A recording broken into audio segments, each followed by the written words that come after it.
so you're going to be up the order by 2. Oh, they will be. Here. Mic check. Mic check. What's up, guys? Welcome to Gripfest 9 at Bionick Gym, Oldham. It's going to be a hell of a day. We got 22 matches. We got grip events. We got all kinds of side pulling. Stay tuned. I'm up in a few matches time. First, we got Big Daz and Chris Lewis going at it on the right arm. I'm joined in the commentary corner by Jerome Bloom. Hi everyone. Yes, the halfpenny king. Jerome will be taking over when I've got my match.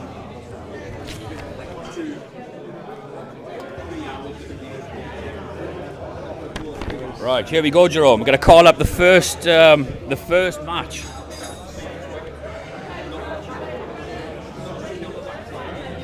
Chris Clark, Rhino, Hurst, warm up, please. Chris Clark, Rhino, Hurst, warm up. Big Daz and Chris Lewis to the table. Referee to the table.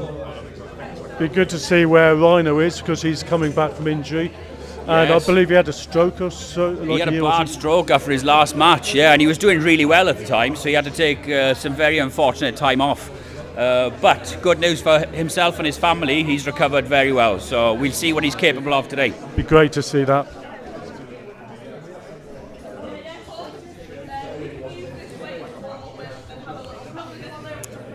So we got Darren Waring representing the Chesterfield Bad Boys, roughly 110 kilo, nicknamed the Terminator. Chris Lewis representing Milton Keynes, around 105 kg, both absolute phenom pullers, extremely strong, Jerome. Exciting match this, and they're going to go right and left arm. What, in a row? No, we're going to give them 6 matches off in between, right, just so they've got a chance to breathe but not get too cold. Oh, yeah. Yeah, next up after these guys will be Chris Clark and Rhino Hurst. We've changed the order a little bit. Is Rhino on the left as well? Rhino is also both arms. Oh, they're going right first. Referee to the table, please. Referee to the table, please. If Rhino actually dominates on the right, it might change on the left because he's looking pretty bruised on that, but we'll see how it goes. Yeah, and Chris is better left than right, so very interesting to see what happens there. But let's focus on this match now. Remember, we're in the raw set grip. That means these guys only get 10 seconds to negotiate a grip. There's going to be accumulated fouls. Oh, I need to press live on the Instagram camera there. We are good.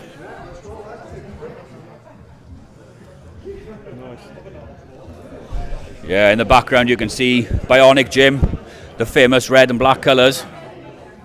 Straight off, we've got high grip on Chris. So Chris is really going high on this one. Looking pretty even, I'd say. Daz is maybe a little bit off centre, a little bit, but he's like secure with his wrist. Straight for strap, yeah. Yeah. There's no way anyone's going to do a hand like that unless they're doing straight on with a high hook. Yeah, look at the size of these guys' hands. Shook hands with them both this morning, Jerome, and I've pulled them both previously, and their hands feel even bigger than before. And you can see the thumb work is already at play, Jerome. You can see Daz is clamping down, and Chris Lewis is pronating across through the thumb to try and find Daz's shoulder line. That's going to work better. I wouldn't clamp down with the thumb in the straps. It's going to get the straps literally in your way. It kills your options. You need to work around that thumb point. Yes. Usually there's a pivot, and you really need to use your cupping and top end through the strap, even when you're hooking. Yeah. Let's see which one of those men engage their wrist the most. Quick shout out for the chat. We got Lily May, 1 minute left. Mandy Gibbons, beautiful Mandy. Good luck all, go Dav, thank you very much. Callum Rice, come on Daz. Armwrestling Grandad, Mark Walden, come on Chris. And Ashley Harmsworth, the entertainer from Ireland, in the chat. And we're close to a goal here, I reckon. Nick squaring the guys off as best he can. Centre looks good. It looks like they're both going into grip. Daz gets the centre line. It almost was 100% guaranteed they were both going for a hook there. I mean, they were both going for that middle ground. Yeah, look at the replay here, Jerome. Daz takes the centre line his side of the table and knocks Chris Lewis off his shoulder to the left-hand side of the table and gets the pin. I feel like Chris will make the adjustment. He is known for his adjustments. Yeah, he's going to have to come up and into it in a way. You know, he's got to get he's got to get him on his side. So on the go, I'd be looking for him to cut across a little, not with the shoulder, but with the hand. He needs to be sweeping across just to take the other guy's hand. Yes. They've both got a good hand position, but the trouble is, if he doesn't do anything different, he's going to be found wanting on that, just because he's not got the power on the middle of it, on the hand control. Looks like Chris heard you, Jerome, because that is pretty much what he's doing here. He is. He's basically bringing his fingers up. There you go. Perfect. Ooh. A mean technique to press through the fingers. Yeah, he was basically turn, you know, and it helps protect that. It will be interesting to see how this translates to the strap, actually. Someone's asking, is everyone here going to arm wrestle? Not everyone. Some people are here for the grip event, some people are here to spectate, some people are here to train. We've got 21 super matches lined up, and we might make a few more matches as the day goes on. But we have got at least a dozen headline super matches. Very good quality pullers. So stay tuned, we've got a lot of action. Next up is Chris Clark representing Liverpool, the Shark, the Clark Shark, taking on Rhino, Stephen Hurst, representing Bionick Gym. It's going to be a spectacle again. There's a few huge matches coming up here. Yeah, there's like 15k difference between the two, but you know, if you see Rhino, he's basically horizontal. I mean, he's a big guy. Yeah. He's got quite small hands, the same as mine. But so super powerful. Yeah. I think both men have gained a little bit of weight. So Rhino is around 119 now. And Chris, I think, is a bit heavier, around 137. Daz with the pin again. Let's check the replay there. So Daz rolls him out at the very last second. Chris looking that he's uncomfortable. And then you've got that sweeping hit. That's it, all on the top and the side pressure. Really, he's not really got an active wrist at all. It's all on the isometric that he's winning on that one. Yes. Behind us, you can hear some clapping. We've got the Gods of Grip comp, doing all kinds of different lifting implements, that kind of thing. I'll try and get a camera on those guys at some point today. Lily May asks, anyone called Thomas there? We've got a few Thomases. We've got Tom Wilson, Tom Ballard. Tom Limeth. Yeah, so there's a few. Hopefully that's one of the Toms you're looking for, Lily. Look for Tom Limeth. He's a giant. I used to compete with in grip all the time. Last time I saw him was in Finland 2019. Amazing guy. I'd love to see how that translates. Darren with a hook attack. Leaves no room for Chris to escape. Actually, and we've got the pin. Yeah, not the same at all as his strap game. He's got much more active wrist on that with a high hook. Really good. Chris Clark, Rhino to the table, please. Here we go. It's time for the Safari Tour. Rhino against the Clark Shark. Rhino favouring the right arm, Chris favouring the left arm. We'll see them go left in about an hour's time. Yeah, interesting. I mean, different stature. Tom, God's grip. Tom, warm up, please. Alwin, warm up, please. You're next. Are we ready, Carl? Yeah. Come on, Chris. Actually, for a taller lad, Chris hasn't got the longest of forearms, so they're quite evenly matched as far as the table setup is concerned. I suspect that Chris has got a bigger hand. Rhino takes a big hit off the centre line. Clark secures the hand. Very good battle.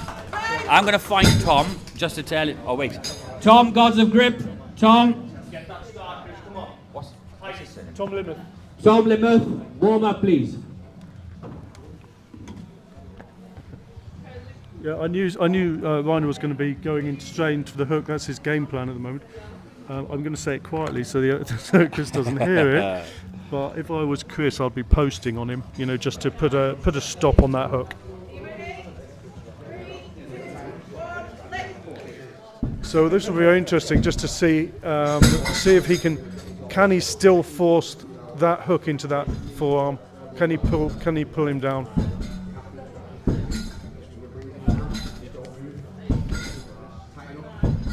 I think if it was me, if I'd just been hit by a hook like that, I'd be wanting proper back pressure. So a little bit of a drag, tiny bit of a drag with your post. To stop him engaging that wrist, Jerome. Absolutely. Yeah. And you can see Rhino turning in with a pinky there, the supinated ridge of the hand. He's looking for the exact same thing again in the strap. You'd want wrist to wrist. You'd want really eat up some of that space in the hand. Oh, Rhino with a hit. He moved in for the press there, Jerome. Very interesting. I'm a bit nervous about the fact that that Chris keeps diving back with his shoulder. If I was him, I would want to keep your shoulder up a little bit.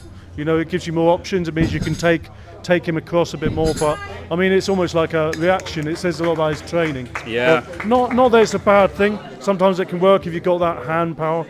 He's like happy. He almost wants to sit into a King's, but he can't quite Well, get there. he's going to drop into one if he keeps bringing his shoulder back like that. Yeah. Good man. Really, if you want to be successful in the King, you need your hand strength and your thumb control. So it's something people don't really see. To guarantee the cup on a King's move, you've got to be able to push the other guy's thumb out. Yeah. And it's something you don't see on the camera, but it's something that's very active when you're actually lining up for it, especially on the hip. Yeah, for sure. It's a tricky move. Yeah. Also, if you can keep your thumb, your shoulder's not going to go back because everything's tight. You know, so it's going to be better all round.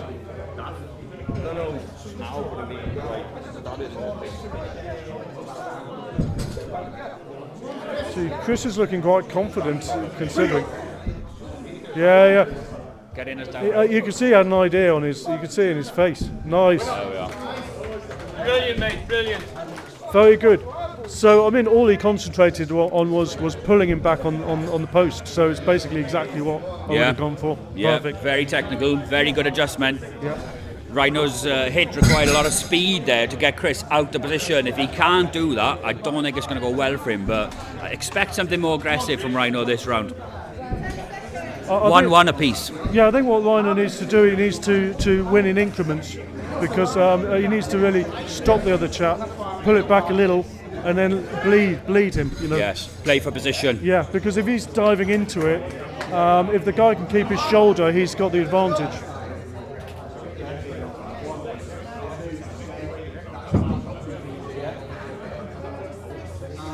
He's quite confident now, that Chris. He's trying for the same thing. Yeah. Oh, Chris with a hook out of the strap this time, Jerome. Perfect high hook, but that's actually high hook's very effective out of strap, because you're effectively falling down on the other side of the other guy's arm and hand, so you're turning him. Well, Rhino's going to have to do something to counteract that now, Jerome. Yep. 2-1 down, and he couldn't find the straps that time. He's going to have to make sure the slip, I think, and then see what he can do in the strap in this fourth round. It's very easy to stop a high hook if you pull back and post, but you have to remember to do it. If it's not your natural movement, you've got to, and you have to secure the cup, otherwise he'll run away with you. Here we go. Yeah, Chris with that calf looks very comfortable in the setup. I wouldn't be bringing my elbow across like Rhino. I would be squaring up more. Yeah, back. He needs to square up. I would be telling him to square up. You see, he's really not happy with what he's got in the hand there. Well, he's going for a defensive lock position, and actually that's no point in this. Oh, Rhino's hit his hook. Can he stick it? I can't. He was trying to lock in right from the start. It's a defensive posture. Very good match. All he needs to do, bring it up a little bit higher on the setup, square up his shoulders, and he'll be able to stop him. Yeah, a bit more top game, and then Chris might not get access to that hook. Absolutely. Let me shout out the next guys. Good on the hands, though. Alwin and Tom to the table, please. Alwin and Tom to the table. Yeah, we got Tom now, the Presidente of Gods of Grip, against the Black Sheep's own Alwin. Both massive men, both with huge arms, long reach, big hands, and both men really untested on the arm wrestling circuit. So it'd be interesting to see which one of these takes the win, and we'll know where these guys are in the rankings after this match. I'm loving this matchup. You know, Tom, I've known him since he was pretty much not past his teens, you know, and he's always been very, very gifted in grip. Whether any of that will translate to arm wrestling, I don't know. I would say table time, if he's had enough, then that will show through on this. Actually, his setup looks good. Yeah, his setup looked perfect. I'm going to hop in Alwin's corner quickly. Oh, yeah. 17, 18, 19, All right, so 20. bit of coaching on here. Oh yeah, so talking about his post. So Tom, I mean, he's got phenomenal strength on thick bar, all around, both sides of the hand. So I would say he could probably bully him from the top there. He's just got to keep his discipline. I think, provided Tom doesn't burn out, he can keep bullying with that hand position. Tom is looking like a very well disciplined arm wrestler at the table there. He's got his wrist engaged, he's got his fingers engaged and protected. And actually, looking very good. A mistake I see with a lot of grip guys that I know, they'll go one side or the other too much. They'll use one side of a hand. Actually, Tom looks good, even grip. He's got a nice attack. There you go. Yeah. So the problem there was, so Tom's opponent was basically, he had a middle hand position where he had an easy place to attack. Basically, if you don't want to be 90 degrees on your own grip. Yeah. So if the guy can attack you 90 degree, that halfway position, yeah, you're beat on rotation alone. Yeah, you know, Tom was in a great position at the start of that. Come on, Alwin, you got to go first. Come on. Alwin's got a good long arm, I would say, even though he's not as tall. Alwin could actually... Zad Pap, Jim Martin, warm up, please. Zad Pap, Jim Martin. So if I was Alwin, I would want to be jumping, I would be gripping, pulling, literally gripping into Tom's hand and then pulling down into That's it. a much better hit. He actually did exactly the right thing. Yeah, he did. He did. Yeah. You basically have to grip and then you have to hook down into the other guy's hand, taking it down with it. You know, so basically you drop down the forearm, but you have to have the hand with it, otherwise it can go to straps. That was a very solid performance by Gods of Grip. And Alwin is no joke. I know he's quite new to the game and he's missing that wrist strength, but he is a very good arm wrestler, you know, so for Tom to handle him like that is very good. Actually, he's got good instincts because he was doing the right thing at the last one. Yes, even though very he good lost. arm wrestler, yeah. So here, guys, on the left, we've got Zad Pap representing Club Torture. He is a veteran arm wrestler, a very good arm wrestler, weighing in at 88 kilos. And on the right-hand side is Jim Martin, pulling from Liverpool Arm Wrestling, weighing in at roughly the same weight, a little bit less, 85, 86 kilo.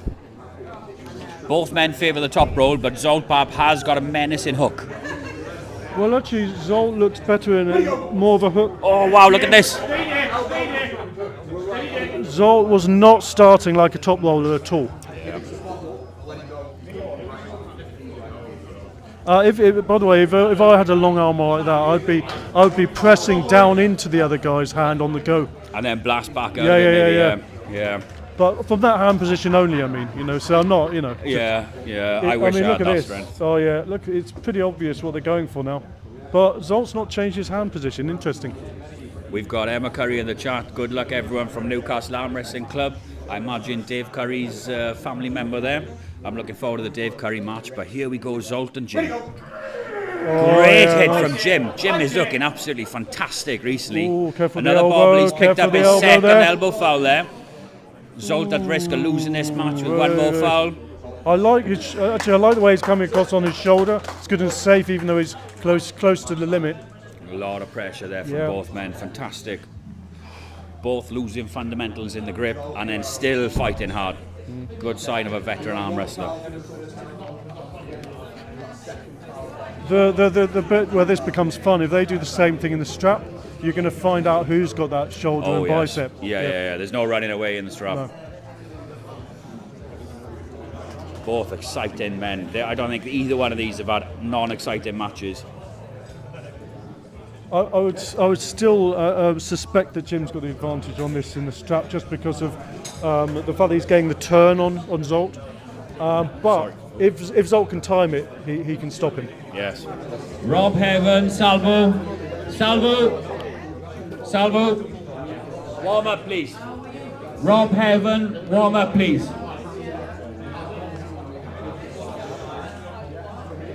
We're chewing through these matches again, Jerome. Yeah, and actually I find it quite interesting that Zolt's still going in with a thumb first, like that on a strap. You really want to be securing your cup so you don't lose it. There you go. Oh, good. So such a committed. Whoa! Look at this. Nice. Bury it. Nice. I thought he had it. Yeah. Very good. All down to the timing. Yes. That's 1-0 to Zad Pap, and he did that with 2 elbow fouls. He was very lucky to get that pin against Jim. He certainly doesn't hide what he's wanting to do. I mean, he shows it right on all his cards on the table there. Yes. In the chat, we got Callum Rice saying, "Come on, Alwin." We got Ed Dunn. Good from Chris there. Absolutely menacing from Chris, Ed. Ed representing over the Taft Club. We've got one of their members, Philippa, here today. We'll try and get her on the main stage table for you later on, guys.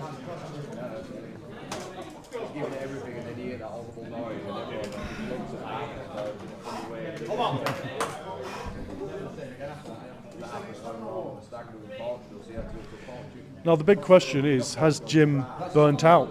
You know, does he have the stamina now to ride this? Because I mean, the fact that Zolt hasn't lost his timing. Just strap him up now. Yeah.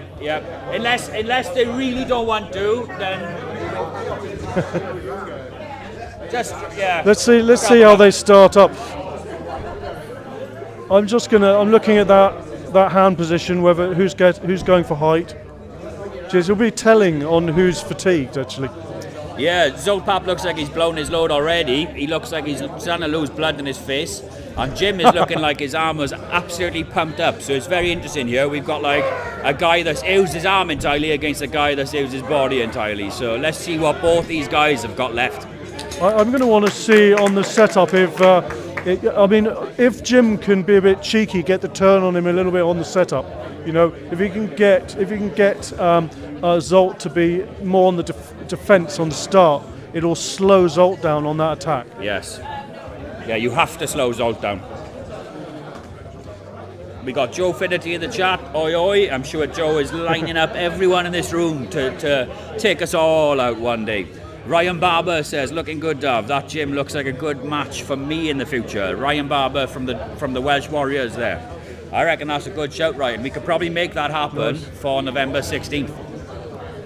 So I like the look of Jim's shoulders here. You can see his left shoulder's coming out a little bit. It means he's hopefully going to be able to catch Zolt a little bit. Yeah, he was able to catch him, but Zolt's too powerful on the hand.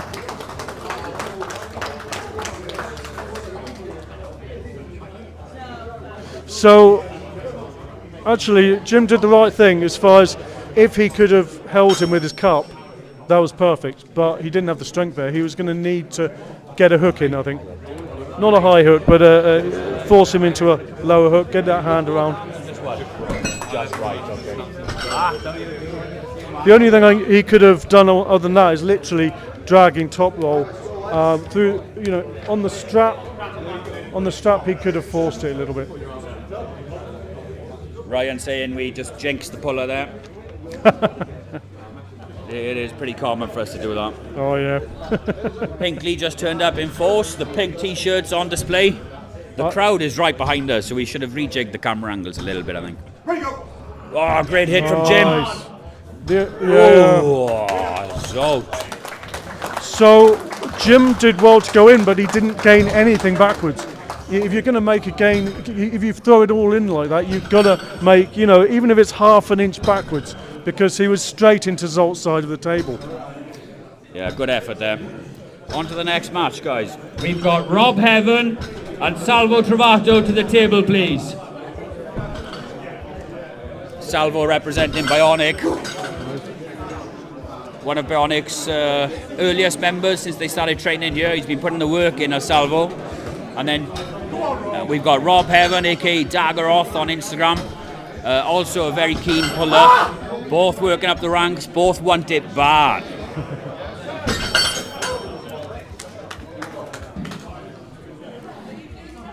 on next. So this is Salvo on the left. Chris Clark, Rhino. Chris Clark, Rhino. Warm up your left, please.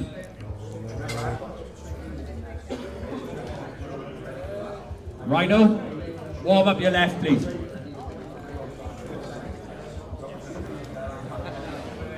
Yeah, here we go. Oh!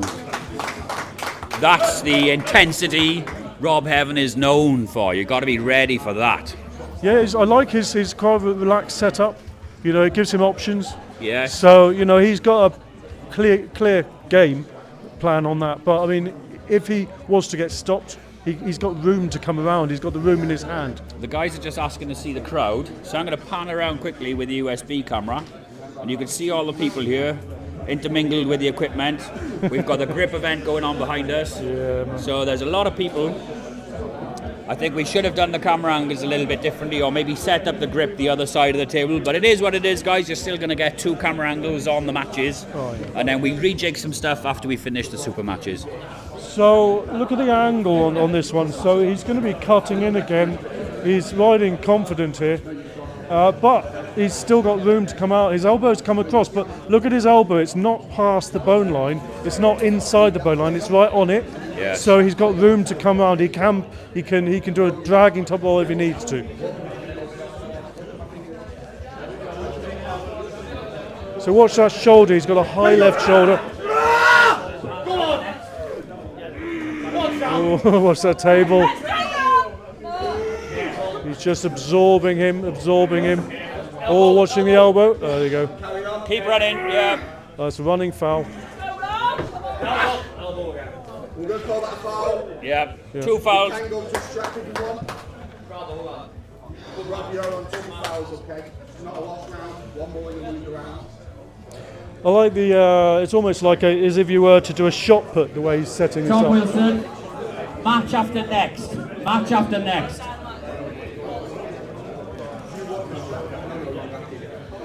The good thing about that sort of setup, where you've got a high left shoulder, so you're on your right, you're bringing the elbow down roughly on the side of your body. It means you can go inside or outside from that position. It would have to be a very high hook if you do go inside. Yeah. But I mean, he can almost. It's almost like you're throwing a shot put, you know, from throwing it sideways there, you know.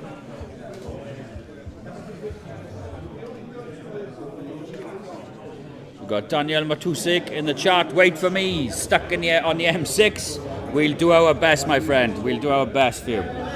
Great Dane in the chat. Exceptional event again. Gutted you couldn't make it. It'd be good to see you, Dane, provided we're not arm wrestling, my friend.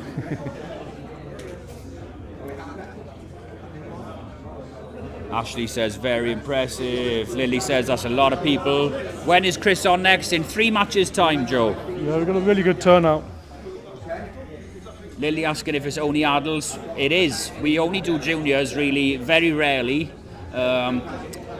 Just because there aren't so many juniors. We are looking to do more junior leagues. But here we go with the go in the straps in the second round. 1-0 to Rob on the left. Yeah, again, Salvo he's got his elbow way over. I mean, he really needs to put some tension on him, or he's not going to be able to catch him.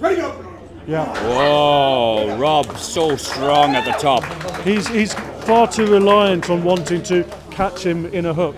Yeah. And if he's coming across at that angle, there's a massive gap that effectively Rob he's just taking up the gap on the go. That's all he's doing. He's not having to put any pressure on that start, whereas Salvo's under tension from the start. As soon as you break that tension, he won't be able to hold it. Yeah. It's over. He can't change position then, No, can he? he's locked. Great result for Rob today. Salvo is no joke. You know, he's strong, he's aggressive, and Rob is just looking cool, looking collected. We're going to see a lot more from this man. Yeah, I'd be looking cool if I was winning like that. Yeah. Yeah, Joe Finity says the guy looks like Sandris. Imagine when he gains a couple of kilo, he will actually look just like Sandris Sidis. That's interesting. Yeah, like a shorter. Yeah. Stay tuned for Chris Clark and Rhino Hurst coming up next on the left arm, which is Chris's favourite arm. Good. I mean, look how relaxed Salvo's shoulders are.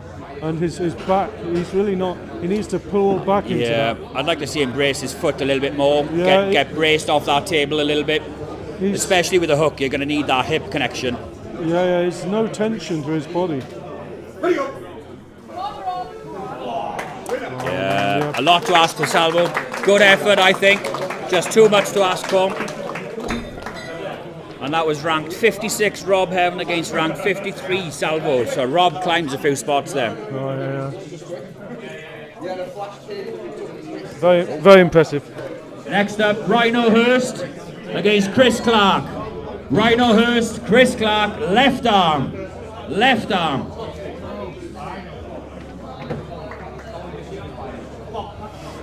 Now this is an interesting one. I have to admit, I thought it would go slightly the other way on the right arm, so I don't know. I don't know which John way it goes. Axworthy, Tom Wilson up next. Warm up, please. Yeah? So are they going to have the same setup on the left? Okay, interesting. So you've got very high grip from Rhino there. It's going right up his thumb. Look at that, he's trying to, it's going to be very difficult to set this up. Not easy for the ref, this one. You can hardly see any thumb at all. Is he going to allow that? He did allow it. That's going to hurt Rhino's thumb. Simon is with the Hinkley bunch. I suspect he's got a very strong thumb, so that's all right. Back right there, I think. Yeah, that's right. Now what's he going to do on the strap? So much higher grip than on the right. So he's completely different technique. Rhino's going high up Chris's thumb, and he's it's almost like a completely different player on the left arm. Yeah, Chris's left. I haven't actually pulled him right, but his left is really menacing. I couldn't do much with him at all. Dan Hanlon in the house. How are you doing? Yeah, it's all good. All good. I want to see if Chris can engage that post. It'll be interesting. Yeah. Although actually, Chris is coming across, isn't he? He's coming across in the pad. Someone in the top 5, I reckon. So he's not reliant. Oh yeah, okay. So Chris has got a. I mean, I'd argue that Rhino's got a better setup there. Yeah, Rhino's got the advantage on that. Rhino's got it all. Yeah, everything. That was only going to go one way, that one. Rhino had a massive advantage on the setup. The only way Chris is going to get through that is if he's got to stop Rhino from bullying him. At the moment, Chris is being turned over, his hands going upside down like that. He's going to need to bring him up. I don't know if we're going to ring you with us, but we try. I mean, Chris needs to really try not to get bullied. He's got to be a bit more stubborn on the setup, I think.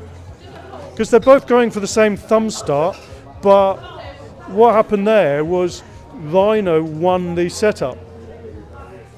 Ready, go! It's a big elbow foul, move forward now. Oh, okay. One foul. That's a pity. I like that. It's nice to. It would be good to see them in strap. I imagine they will be. There will be at some point.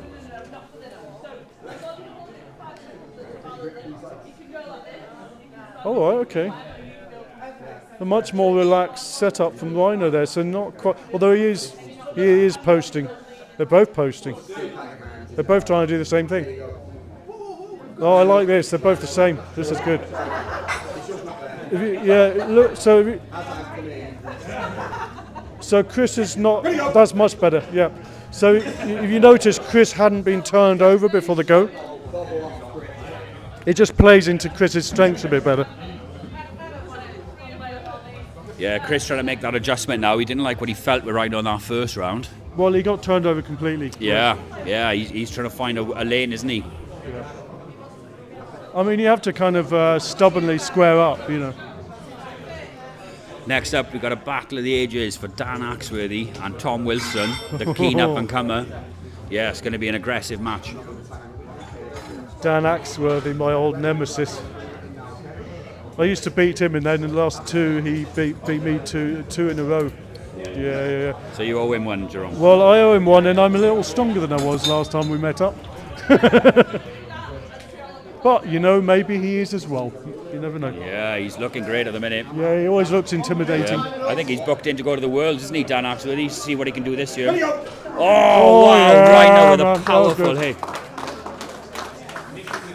Let's watch that back.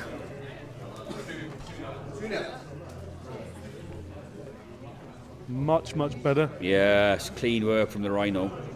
And actually, that was an honest, not that the other one wasn't an honest win, but he didn't have to force the issue on the setup as much. Yeah.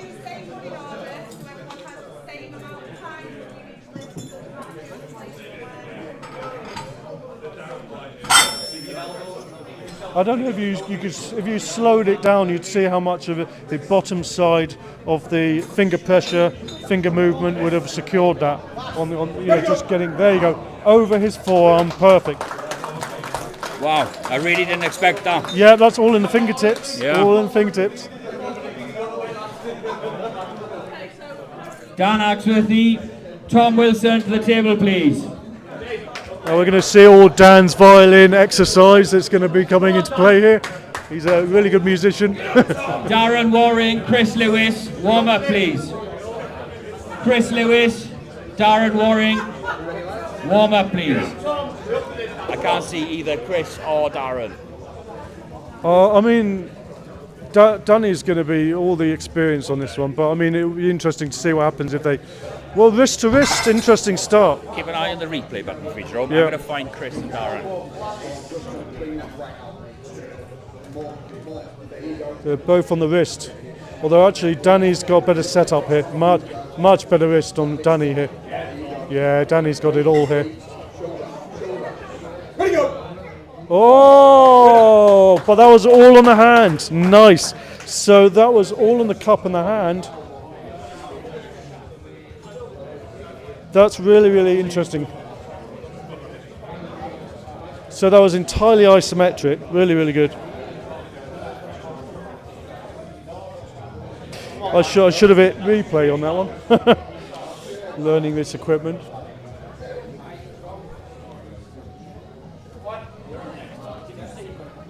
So, not what I expected. So, Danny had what appeared to be a better setup. So he does have a 90 on Danny though. He does have a 90-degree angle on him. I mean, this could go the same way if he's got that much rotational power. It's a lot of rotation. Yeah, he's going to rotate him again, isn't he? Ready, go. Yeah, same thing. Yeah. Nice. I don't know, that replayed properly.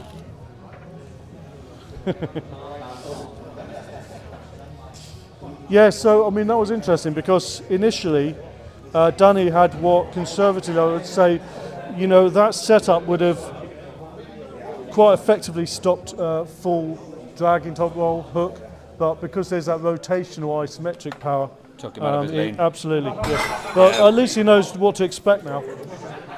Tom has come along massively under the tuition of Dan Hanlon. Daniel Matusik says 20 minutes away. Ashley Harmsworth calls it accurately and says Tom will be too much.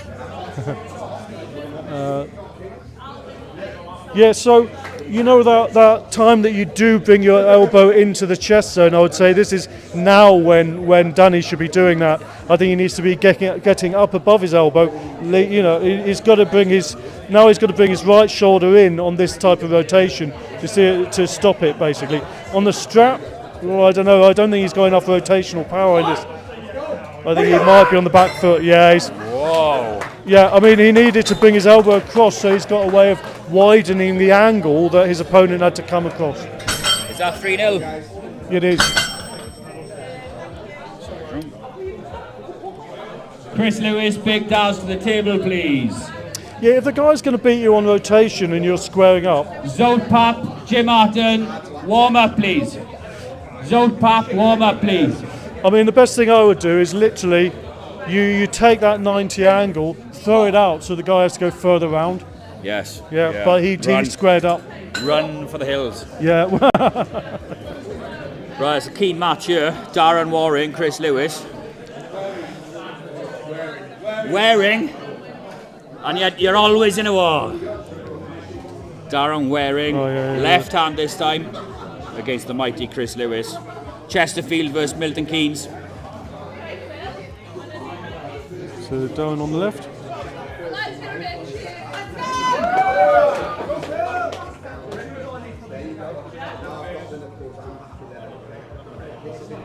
Oh, that's a relaxed position, nice.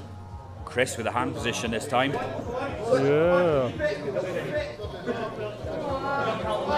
It's funny, you can almost tell when people are going to go for a funny strap though, because they weren't going out at all, they were deliberately just throwing it in. Probably looking to put bullets in each other's fingers. I'll be back in 5 minutes, Jerome. Yep.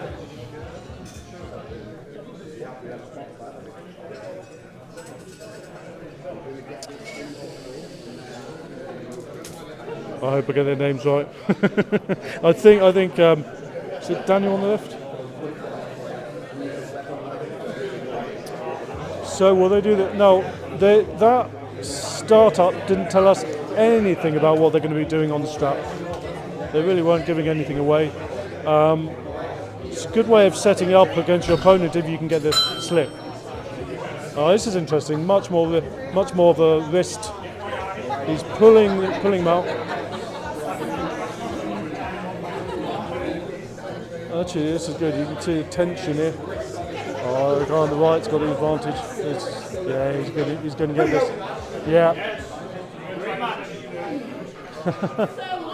He's strong to be able to hold him off. Nice, strong wrist. Very strong. Good. This is a very good post. Very uncomfortable. That's not going to be a nice feeling at all. Oh, that's good. Going on to it. Nice. So, I mean, the difficulty, if you're going to come forwards, you've got to keep the tension. If you're going to come forwards like that, always the risk you're going to leave a little place for the other guy to escape there.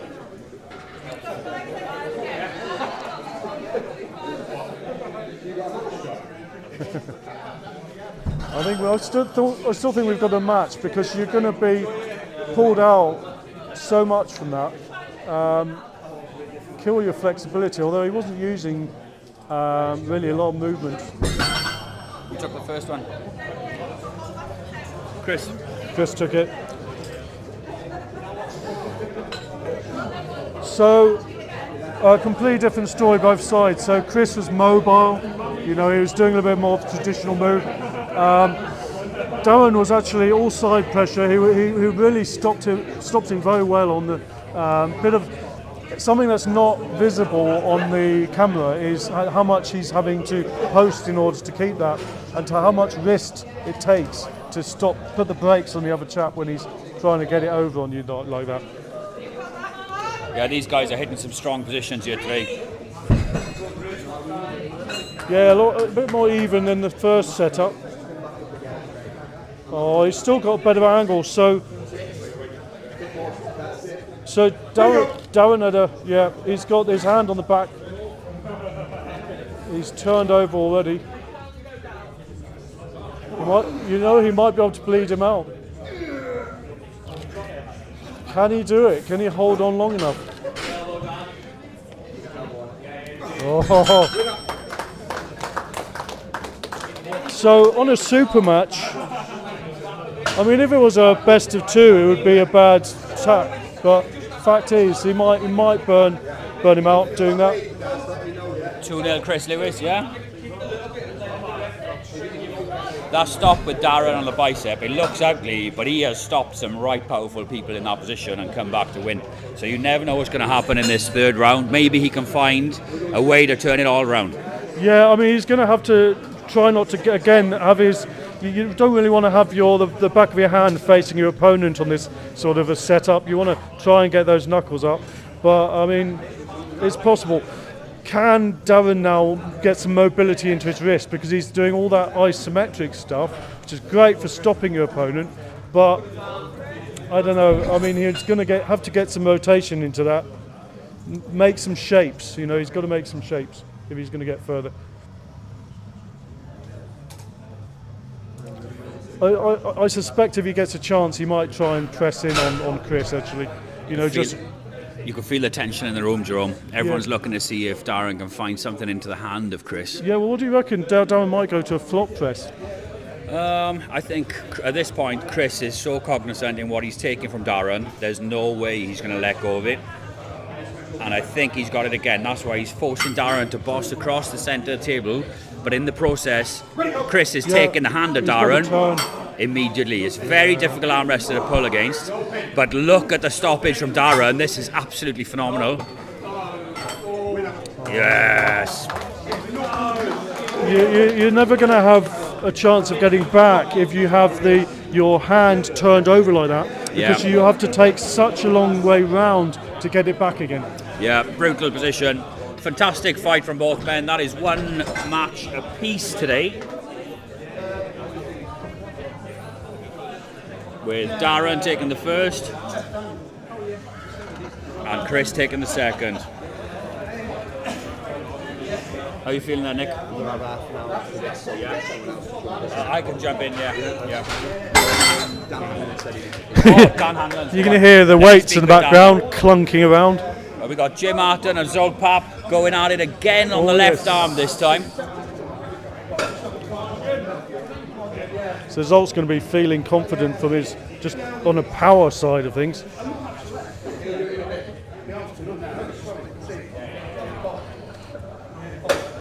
So let's see how they start up. What a different hand size. I think Zolt's got a big hand, isn't he? Long fingers. High position. Oh, you just about see your thumbs. Nice. He's got full contact on his hand on there. Ready, go. Yeah. Come on, Jim. Strap. Come on. You're not going to win off there. One foul, carry on. Elbow foul, carry on. Fingers hurt just looking at that. Bionick Darren, warm up please. Simon Armstrong, warm up please. So, I don't know what they were trying to do there.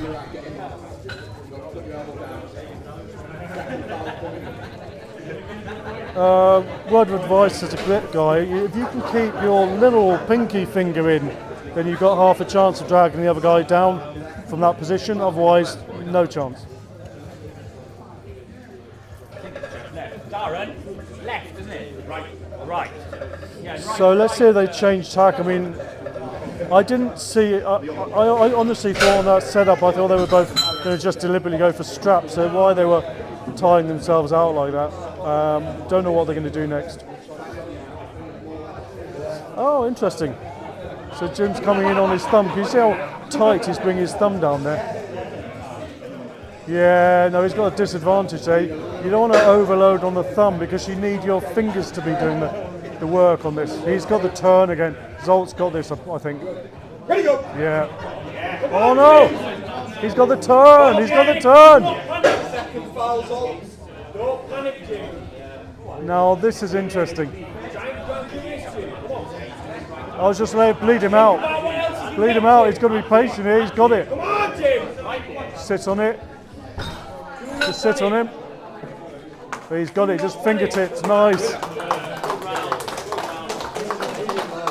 Who took that one, Jerome? So Jim got it. Jim actually had. So Zolt had the rotation on the other arm. This one, he's got no rotation. Interesting. So he's not able to. He's not able to stop that wrist. It's if you've got any rotational power, you can often stop the other guy.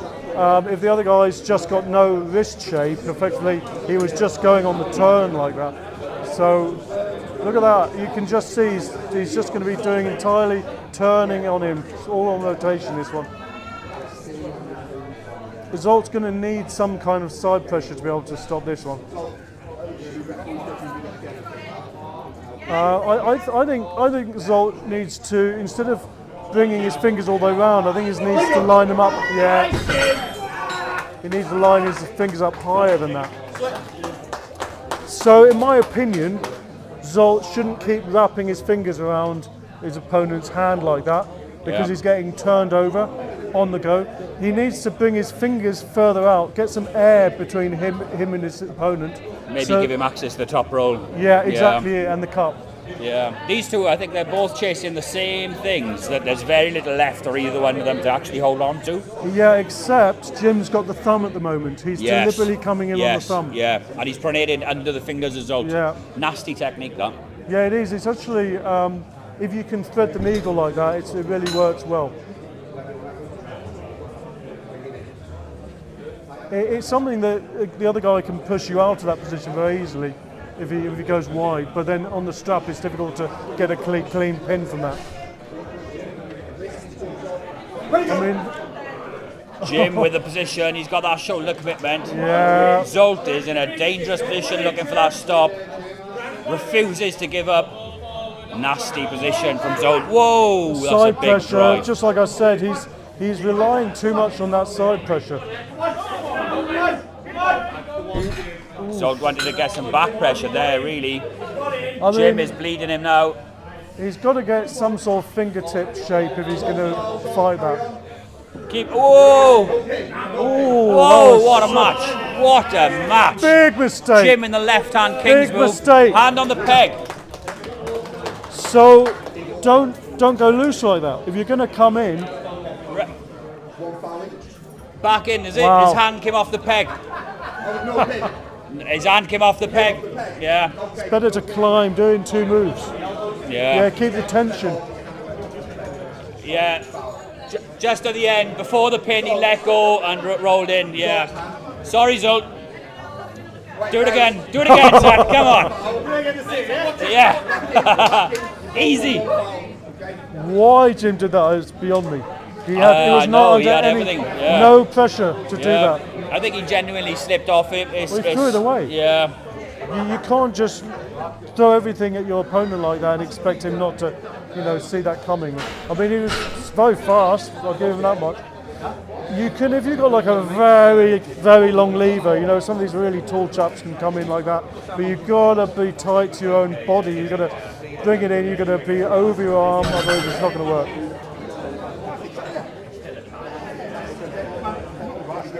So if I was Zolt, I would be wanting to secure that cup because he's not using it at the moment. Look at those fingers, he's going to line up, he's going to have to pull through the fingertips. That's better! That is much better. Okay, he's still on the negative, but look at the fingertips. There, he's got more of a cup. He's got more of a cup on him, he should win this. Yeah, perfect. So even though he lost his wrist lower down, he had that cup.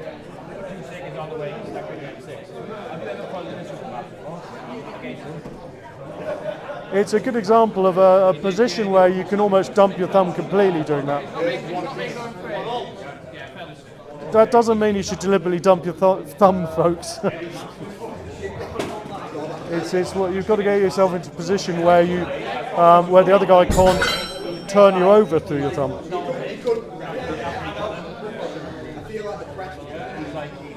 Very exciting game, this.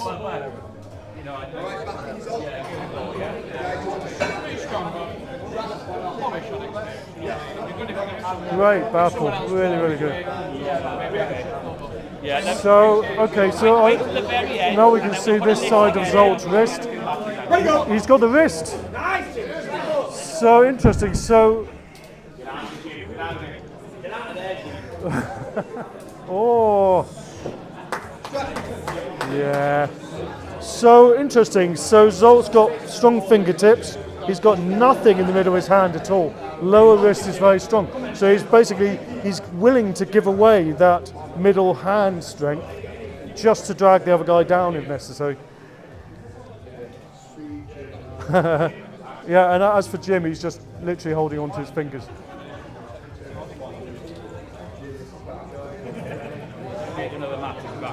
Oh yeah.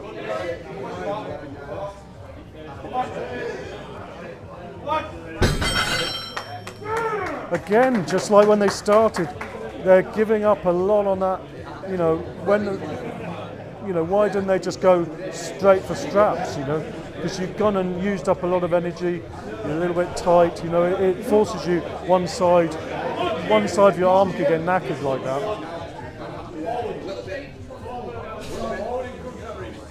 Oh yeah, no, I can see Zolt's got it. Yeah. No, you could see Jim grimacing on the setup through the straps.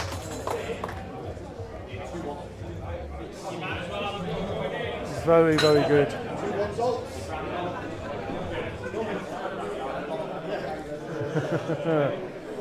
They're just got to gather themselves now. If it was me, I'd have that arm in the air. I'd be trying to get some movement into my fingers, get a little bit of blood flow. Who took that one, Jerome? So that was Zolt. Zolt took that one. Is that one apiece? 2-1. 2-1 to Jim.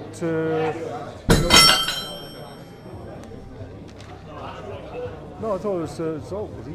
I don't know. We'll find out. In the comments, guys, I'm being a bit blonde on that. Oh yes! Okay, he can only go right. Nice to see a high hook there from Zolt. Put Jensen against the heavier of your two, and then put the other guy in against. Oh man! Well done, chap. Yeah, I'll referee this one now. Can you write that in?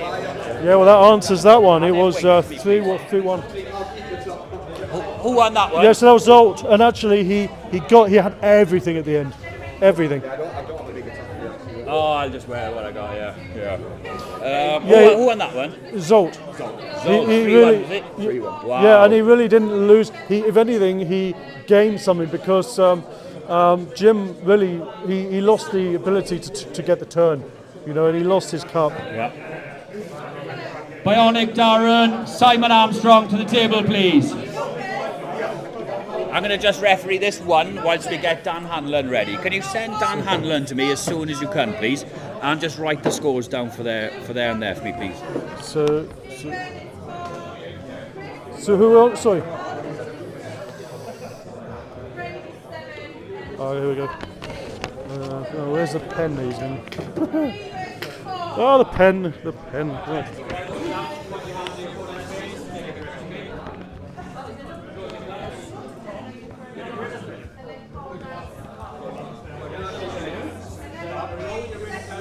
Now, this is a big difference in stature. Big difference.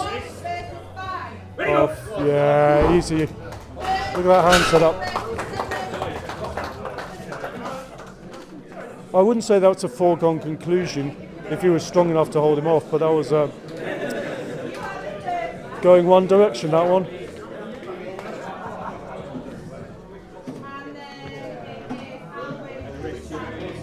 Interesting. So high hook again to this guy on the right. Oh, yeah, bit of a drag on it. Nice. Beautiful.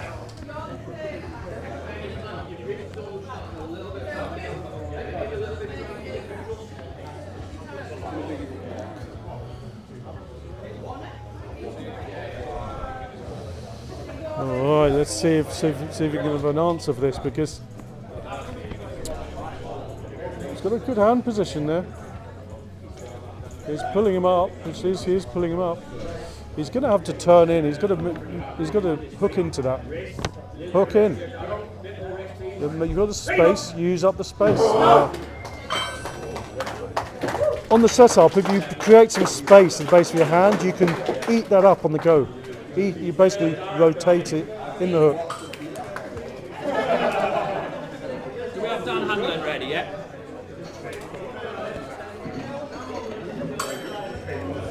That was a foregone conclusion on that one. So, where are we at? Dave Curry, Tom Ballard. Yeah. Let me get the microphone, Jerome. Yep. Sorry. Dave Curry, Tom Ballard. Dave Curry, Tom Ballard. Dan, can you ref, please, Dan? Superstar referee. he's I'm not bothered. He wants his special top. Yeah, he doesn't need it. Got to have his special top. Dave Curry, Tom Ballard, please. You're up. If you need 2 minutes to warm up, you can have it, okay? Luke, sorry, can you do the other guys? Yep.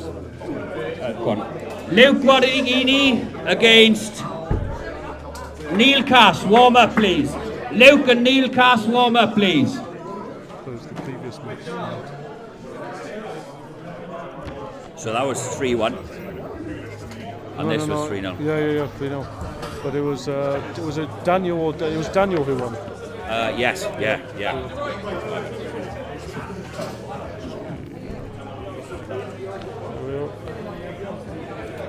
Let me go find some other guys, tell them to warm up. Yeah. In fact, I don't know. Neil Cass and Luke, warm up, please. Andy, do you know Neil Cass?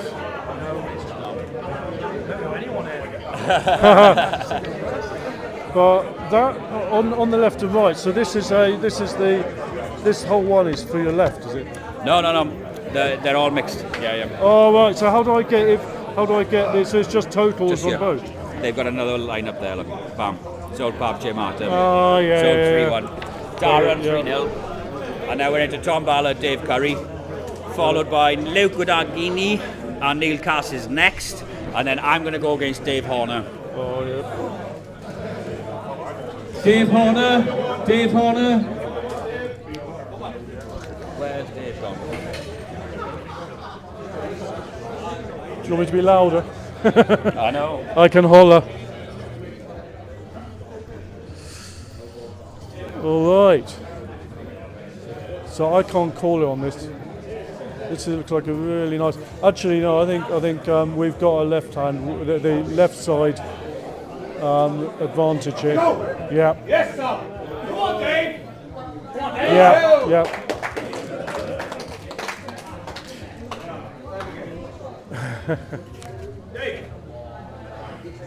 So that guy's got the height on him, hasn't he? He's got the finger length.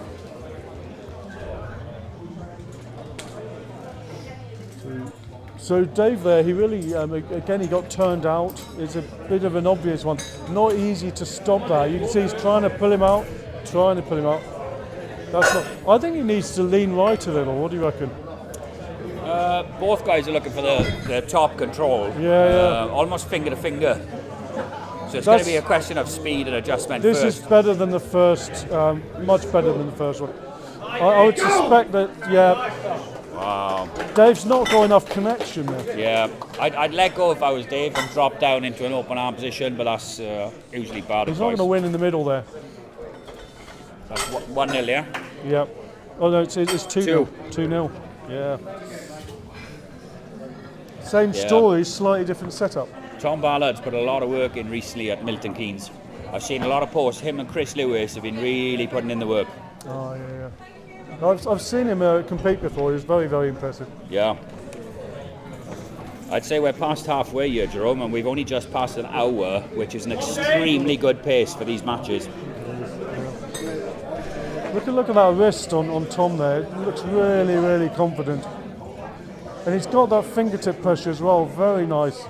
Go! Yeah, it looks really, really good. Dave has let go though. He's made the adjustment. Yeah, but he's got that finger connection on the top there. It's very difficult to get out of that. Yes, good technical adjustment from Dave Curry there. He knew he couldn't hold on anymore. Maybe he's busted through the fingers of Tom now, and the strap might just change everything this time round.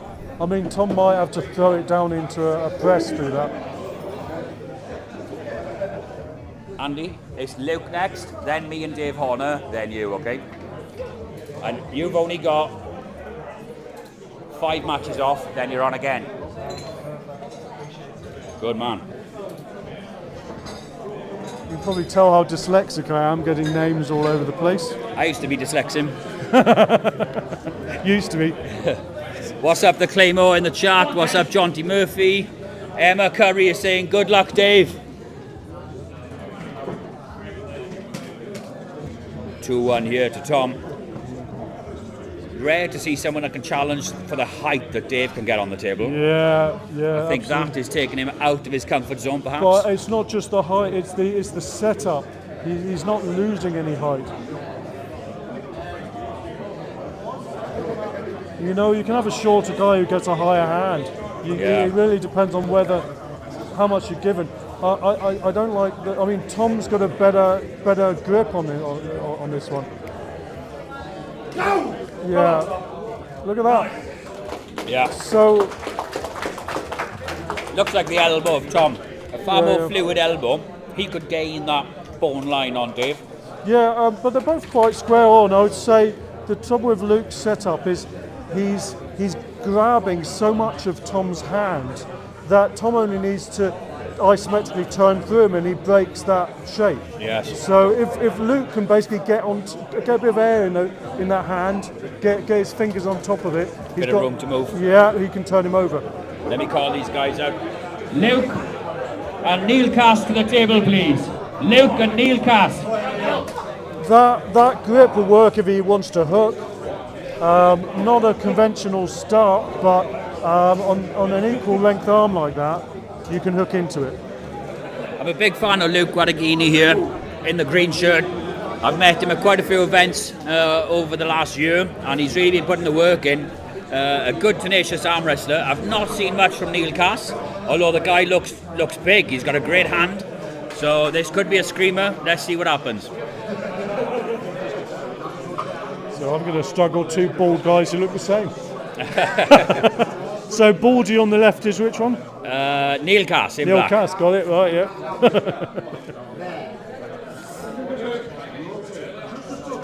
I'm one to speak. I look like Danny DeVito at the moment. I wish I looked like Arnold Schwarzenegger, Jerome. Then we'd be the twin pairing. Oh yeah. Luke taking the thumb hostage there. Ooh. Neil Cass felt it though. He must feel good. Yeah, I never know why they hang on like that. What's the point? Just get sore fingers. Yeah, it's like when I pull you, Jerome, my thumb turns blue. Yeah, but I always go through the middle of your hand. It's a different thing. I never go wide, I'll be stupid. Me and Dave next. We're being squeezed in because we were meant to be first. Then we go into Andy as well, okay? So, I'd favour probably Neil's hand position at the moment, but we'll see how it Joel, turns warm out. up, please. Joel, warm up, please. Look at that nice thumb. Look at the way he's got it up there, right high up on the hand there. That's beautiful. Hiya. Yes, you okay? This is nice from Neil, actually. Oh, actually, having said that, Luke's got enough grip he can pull it back if he has the bicep. I'd be surprised if he does, though. Okay, he could pull it back if he has the bicep, but I'd be surprised. Yeah, Luke, a very cerebral arm wrestler. Yeah, but look, He's done a lot of pulling. Yeah, Oh, Neil Cass with a strong post-in high he hook is in on the position. bicep. Okay. But look what Luke is doing. He's carving in, Yeah. turning him outside of his shoulder line. He's going to have to try and make an effort to get him onto his side. Get your though. wrist secured, Luke. him Bend on- your wrist, Luke. Get him on your side. Get your cup engaged. Cup.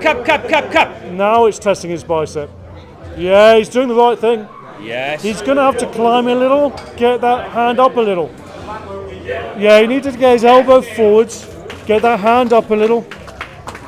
Strong position from Neil there. Let me Very mark strong. this down. Yeah. 1-0 to Neil Cass. Very nice. I'm going to go get myself warmed up, Jerome. Yeah. So it's over to you. I'll be back after my match. I'll try not to bollocks it up.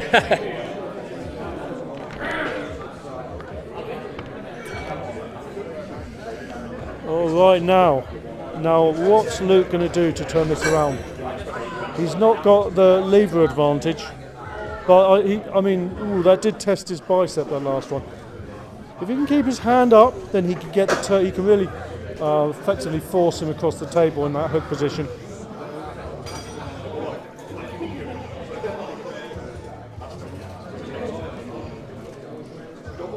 Very similar haircuts, very different techniques.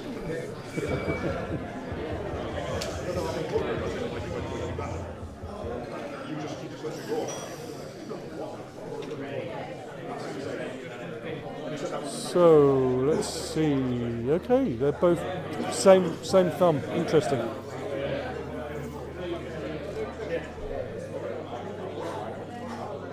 Let's see how they grip up.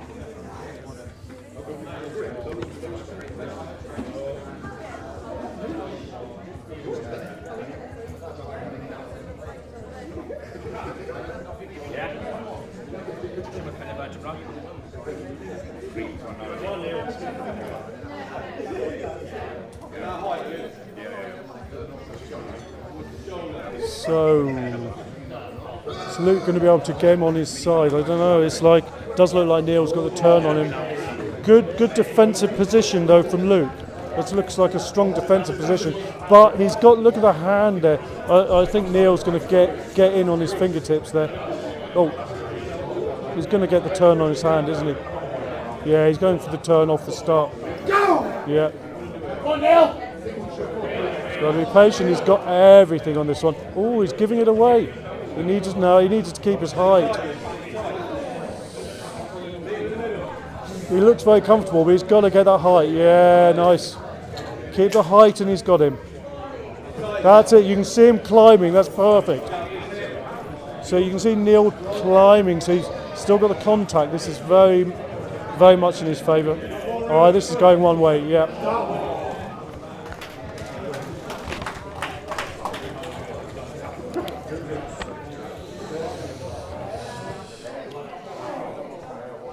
Yeah. That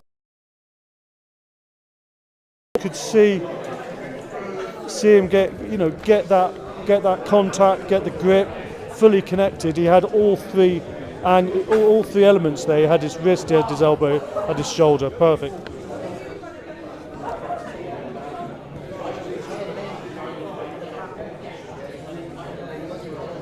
So what's Luke going to do to turn the table on this? So, I mean, so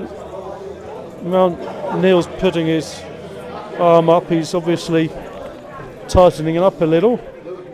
Will that go in his? Will that go against him? Will that go in Luke's favour?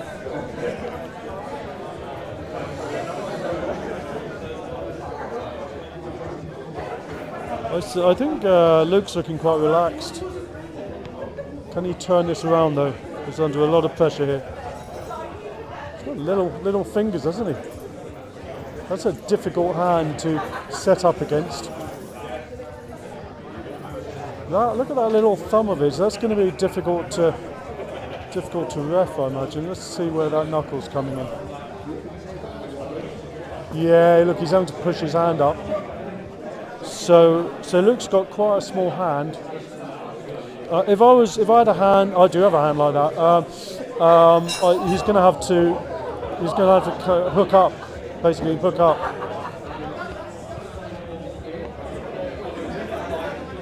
His elbow's in the worst possible place for this though. He's going to have to bring his elbow out.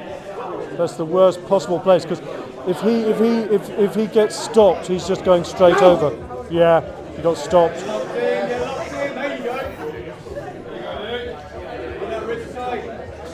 He's fully turned over. He's got a good height, in all fairness. Look at that.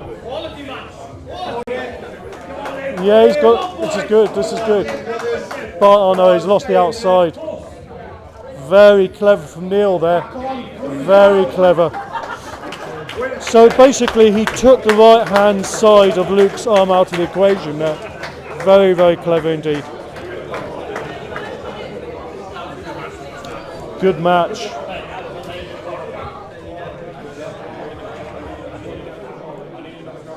Yeah, I was very impressed by that guy. Neil was showing a real intelligence of the game there. A lot of showing experience. Quite quick to change his direction, so that's very good.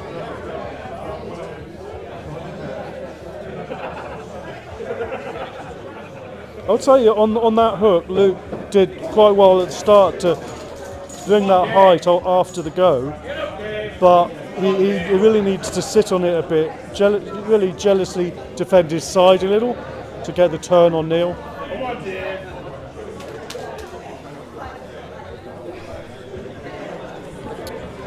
Now, got our man Dafydd.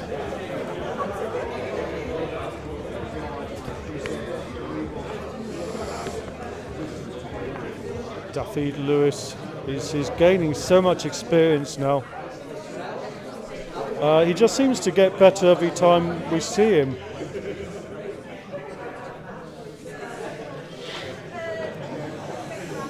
Very, very aggressive on the start usually. It'll be interesting to see if he goes into that hook again. Tends to.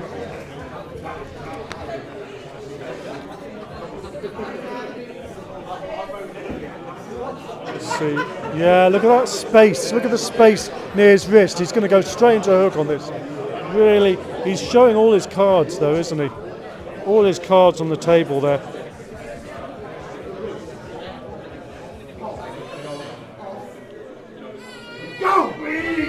Oh, nice. Well, he had to change his tack there, didn't he? Very good. Generally, I would say if you can keep your shoulder up, you've got a chance of catching the other. Well, basically not being caught out if you don't get your hook. So he's a smart guy. He's definitely getting very good experience at the moment.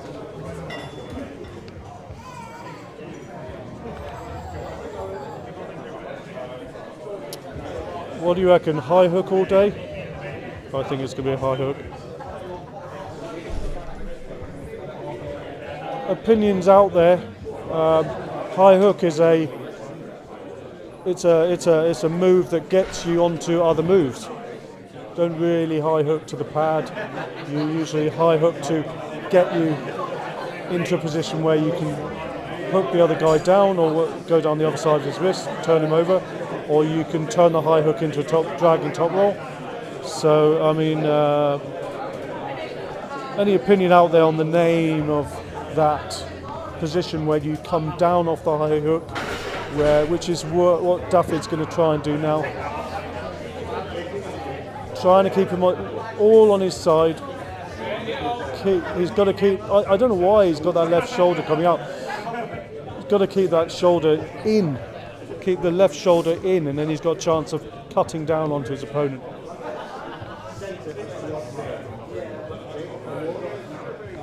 I don't know. I think Dafydd's got a problem here on his hand. That's going to get turned straight over on this angle.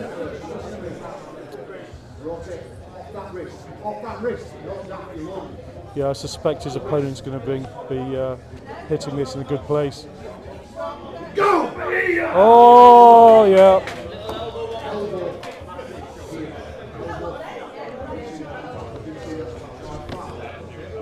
It's funny when you see a friend in a position and you want to shout out to just change up a little, change his angle. It's gripping very hard. Well, that's looking better. That's looking better. He's got to keep that arm up. I would actually have his elbow further over to the left with his whole body. So does that make sense? So he's going for height. So Dafydd's going for height. Oh, that was nice. That's looking good. That's beautiful. That's really good. Much nicer than the first effort there.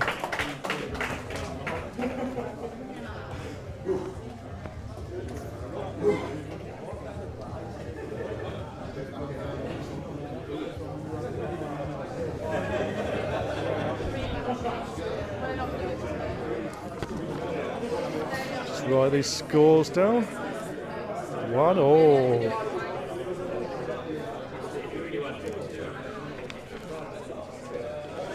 They're both strong chaps. I mean, I think Dafydd's the strongest guy on the table at the moment if he can connect. But if Ryan can basically open up, if he can beat Dafydd's wrist, if he can open up at his forearm, get the turn on him, I think he can change back to where it was at the start. Oh, no, that's a good setup. So, see, Dafydd's got it now. That's looking interesting how Ryan's. Oh, look at his hand's almost on the negative. Look how negative his hand is there. He really needs to. He's dumping his hand forward. So you really don't want to do that when you're going into a guy's high grip like that. That's better. That was better. Oh, yeah. No, I think Dafydd's got this. Yeah, he's got it. Just sit on him. Yeah, he might gas himself out here. Dafydd's got to be more patient than that.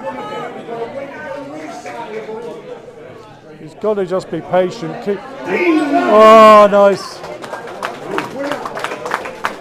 So Ryan did well to get his wrist out just before the go. He needed to do it just a little bit earlier. Let's do it with an hour left. Very nice. So 2-1. What's it going to be? One for glory or more of a battle?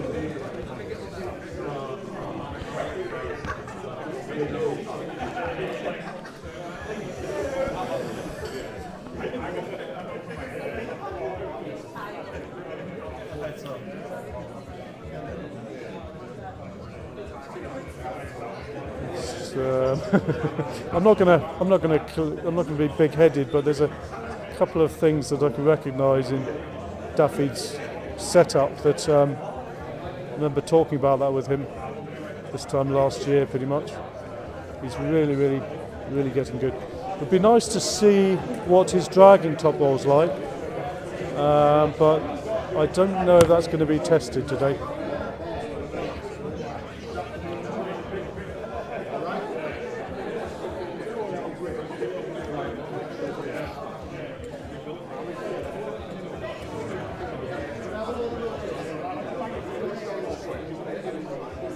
That's nice. He's still got. Oh, yeah, Dafydd's got his wrist there, hasn't he? So can Ryan get his wrist? The way Ryan's pointing our direction is good. You could see he was. Yeah. So crudely, I would say it's almost doesn't make sense to almost say he's turning in almost like a left hand torso position from the right arm. The way he's turning in, it means that Dafydd's got to go either all the way over the top, all the way sort of round on the supination, or he's got to go way further out on the pronator. He could take Ryan's wrist from it, but he didn't choose to do that. Interesting. Oh, he's going to elbow foul at this rate. He's got his elbow. Oh, he's got that. He's just going to sit there. He should. Watch your front, watch your side, Oh yeah.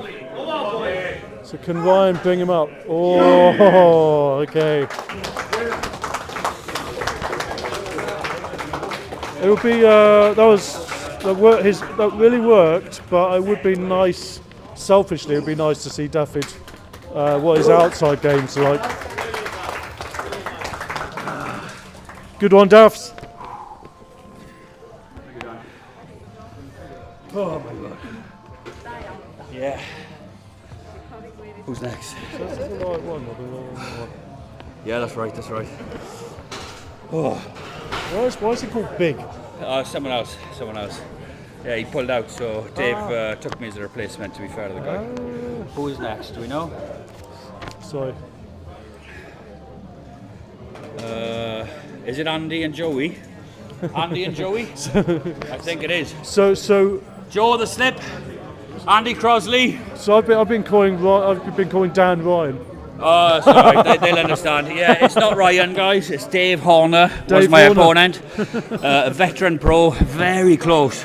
My elbow is completely gone. It went in the last round there. Very good. I've got you down as left first, then right later. You're looking too much like me, Dafydd. We want to see your outside game. I wish I could get there. I couldn't get out of his hand.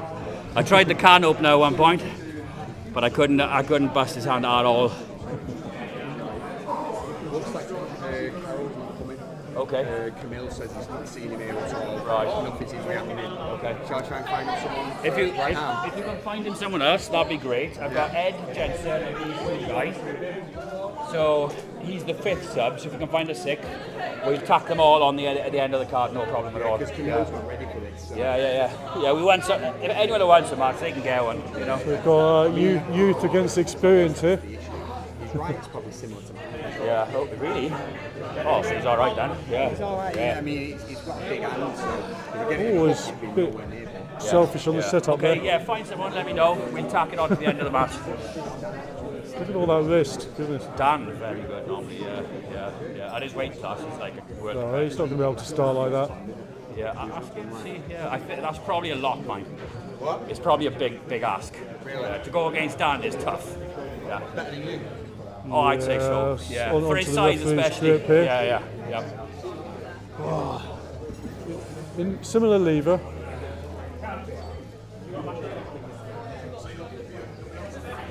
Have a biro. Yeah. So. Nice hook. Very nice. If you a little hint, if you want to go into a high hook like that, you need a gap to eat up. You know, you've got to be. It looks quite relaxed on the setup. You can almost. What's a good description? You can almost be rotating onto the pronator on the setup against your opponent to make that space, and then on the go you're using up that space again in the opposite direction. So you're turning into that gap in your hand. It's very, very effective if you've got the fingertip speed.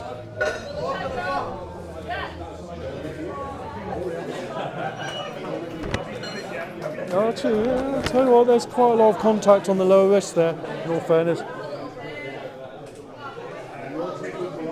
Yeah, there you go, he's opening up again.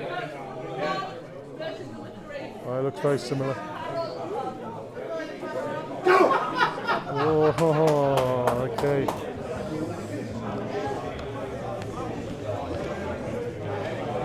You're not going to pin your opponent like that, but you can stretch everything out a bit.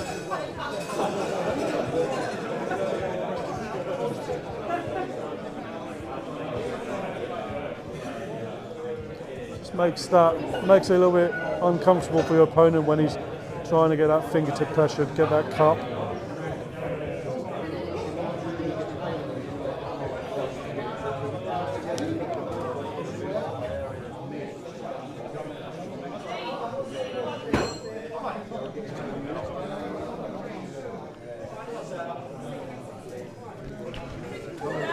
So it's 1-0 at the moment.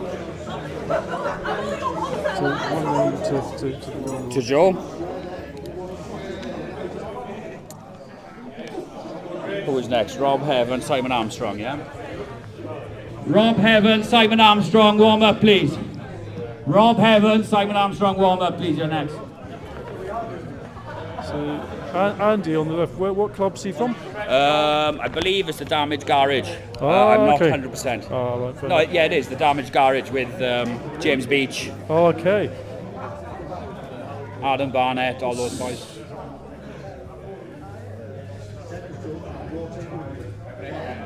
I mean, I really like Joey's setup because he can go outside or inside.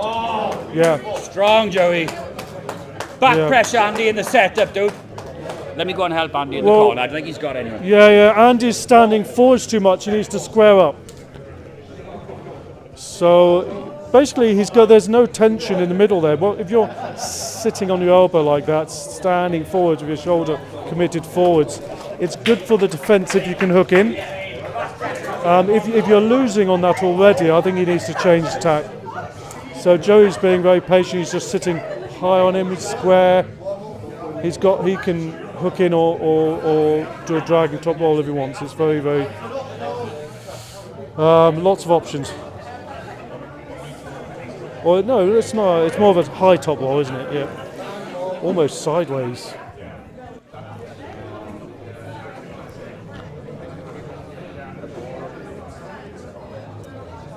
Pinch off. Yeah.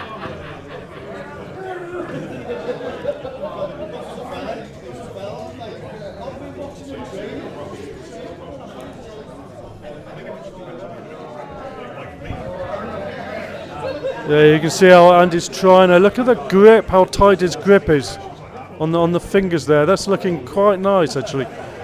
Much nicer body shape, actually. Better for him on the strap. This definitely better than the first round. Oh, he did the wrong thing. No, he should have pronated off of that one. So he should have pronated. He went straight into. He tried to go in on him. 3-0. Yep. No, it's 2-0. Yeah, 2-0. No, because that was on the strap. Come on, Andy. So he really needed to come out on him. Rob Heaven, Simon Armstrong to the table, please. Rob Heaven, Simon Armstrong. Oh, that was that 3-0? Daniel Axworthy, warm up. Cam from Bionick, warm up. Me and my totally inaccurate number scoring there. I'm terrible at this. You know. Could James Cade check in with the studio, please? James Cade, check in.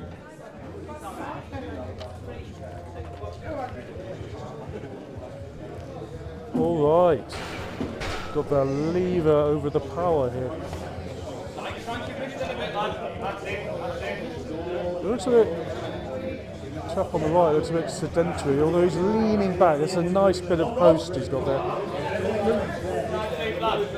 Go! Come on! That shoulder going back, never a good thing. Quality pin. Yeah. Check the replay on that, guys. Watching that shoulder go back, it's never going to go well. It was all over his elbow. If you're thinking it's an elbow, it's not. It was good. Yeah. Dan Hanlon, eagle eyes, doesn't miss a trick. Julie Phillips in the chart. Jensen's old girl. How are you, Julie? Hope you're well. We're going to see Jensen pull at the end of the day.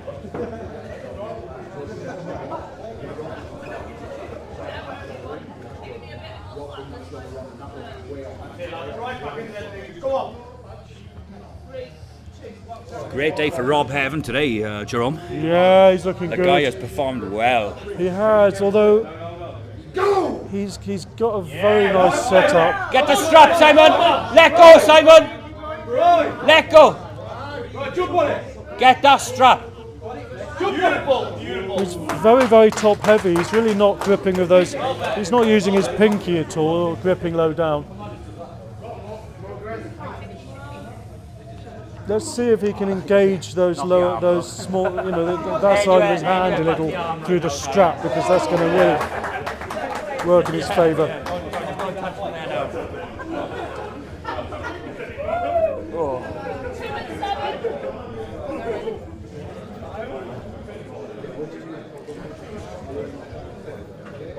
So, clubs.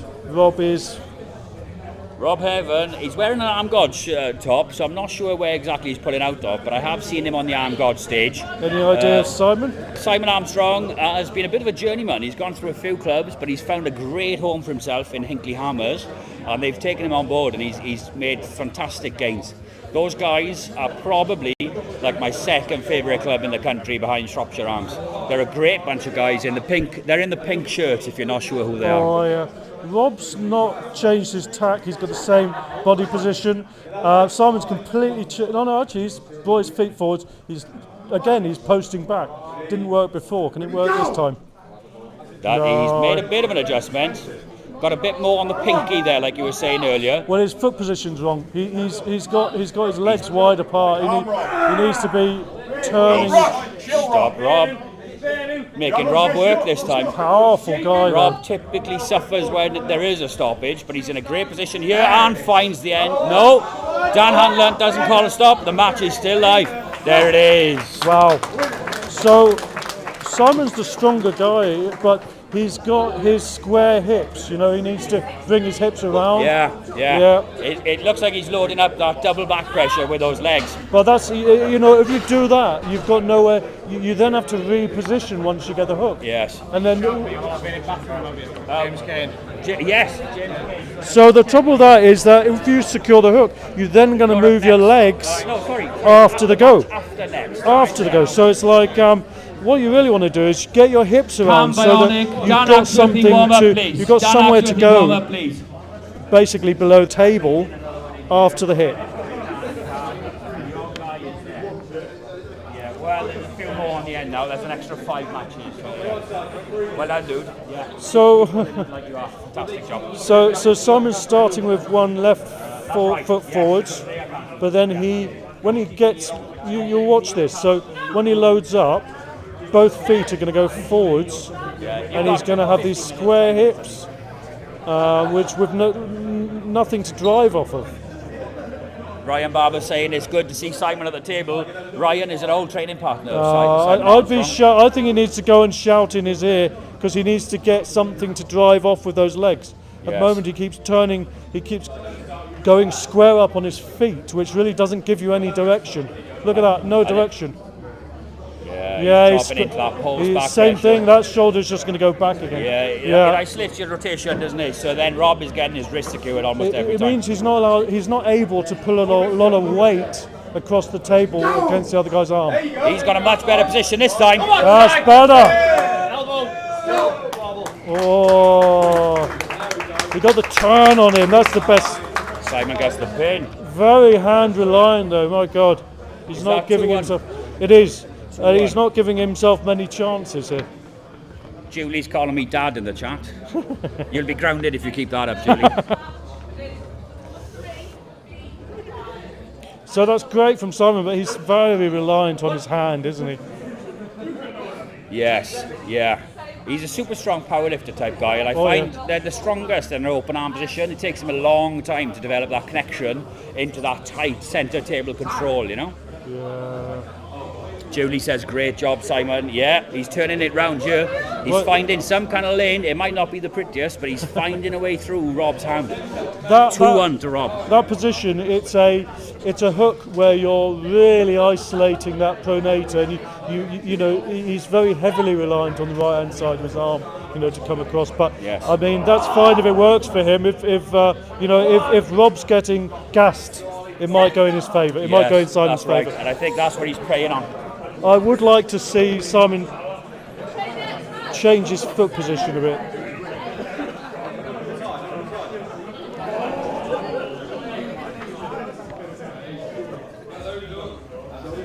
Again, he's just posting on that. He must do a lot of posting in his training to rely so heavily on it like that. Rob looking mean. He's going to hit this time, I think, to finish this match fast. He gets the hit, but he doesn't finish the match. Oh, I think. Yes, wow. Simon. So Simon didn't lose the hand. He's looking really strong up there. I'm chuffed for Simon. He's gone through a few events now. I've not really been able to get the power down. I'm chuffed that the man has found his lane. Rob's now only got one option. He's going to have to come up over and through those fingers. He's going to have to. It's nothing about turning from this point. It's about getting through those fingers. Yes. In the corner here, I wish we could put a camera on it, but we've got Matt Bulk responsibly, giving advice to Simon Armstrong. I'm sure it's his advice that found that lane in the third round. Fantastic coach. He's always there for his guys. Always close. Always invested in his boys. I love to see that. Dan Hanlon calls time, and we are back to the table. Is that 2-2, Jerome? Ooh, it is. I think that is 2-2. It is. This is a scorcher of a match.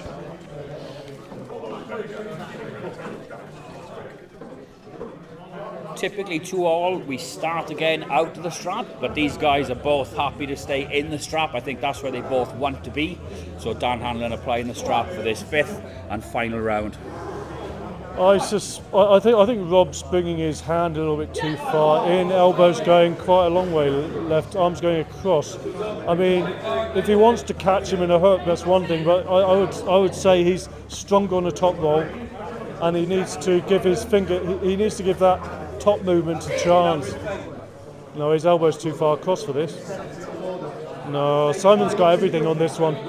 Look at that. So Simon's got everything on this setup at the moment. Yeah, Simon looking comfortable. Yeah. Rob bearing down as much as he can. No, I was only going to go one direction, that one. Dan Hanlon calls the stoppage. On the win to Simon Amazing Armstrong. turnaround. Fantastic. Well done, Simon. He earned that, Jerome. Yeah, but he earned that. on the setup you could see which direction that was going. Great stuff. Really good.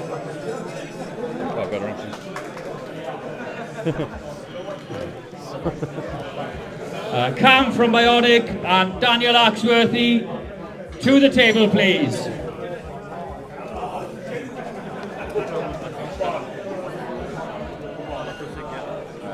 Here, you're next. Yeah. James Kane, warm up, please. James Kane, warm up.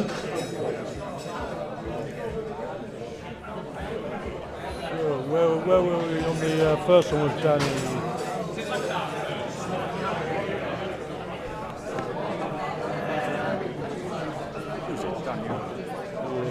Left first, yeah. So Dan's got something to prove here. Maybe he'll have more success. By the book, you'd expect Dan to be dominant because he does compete at the world stage. But you've got to bear in mind what weight class does to these matches. You know, like my guy Dave Horner, significantly lighter than myself. If he was as big as I was, or if I was his size, it would have only gone his way, guys. And that's what's going to make it a challenge here for Dan Axworthy, being the veteran arm wrestler, facing the powerful Cam from Bionick. Does technique overcome that raw power? We'll find out right now. Dan's got an impressive hook. In all fairness, I mean, for a man of his proportions, he really does have a phenomenal really good turn on the hook. Yeah, once he sets that power, I find it incredibly difficult to touch him.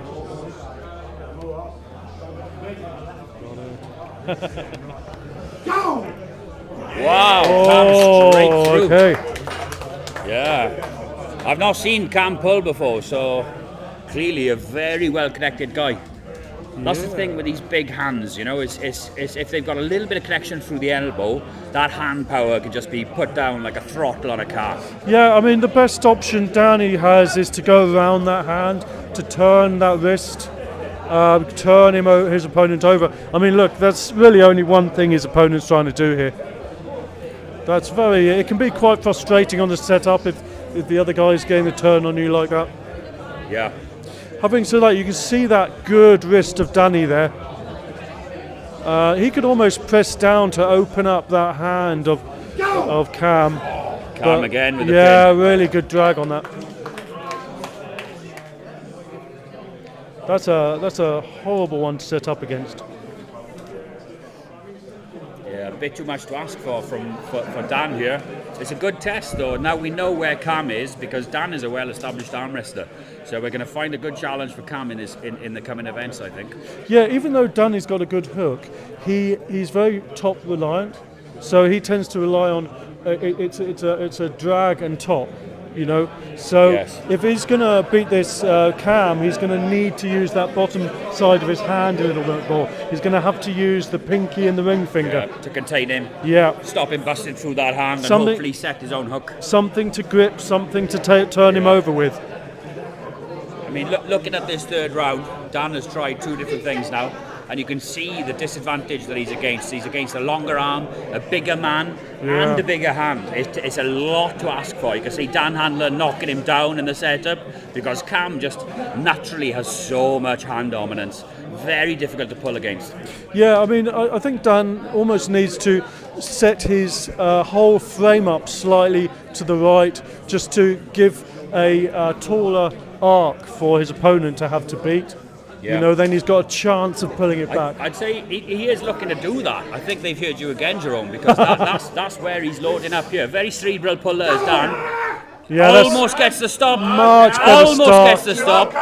So much to ask for. That's wow. So it's going to be tough now. It's going to be tough now. Yes. Let's watch that again. That's showing a lot of maturity from Danny there. Yeah. You know, showing his experience. Look at that. Wow. Yeah. That's what makes him the veteran arm wrestler that he is. It was all about keeping that arm right, getting it up, you know, just sort of basically making Cam run out of options. Fantastic. I'm going to grab my camera and take a few pictures of this one. Yeah. I'm rooting for Danny here. You know, we've had enough battles over the years, but I think he's really represents the lighter weights really, really well.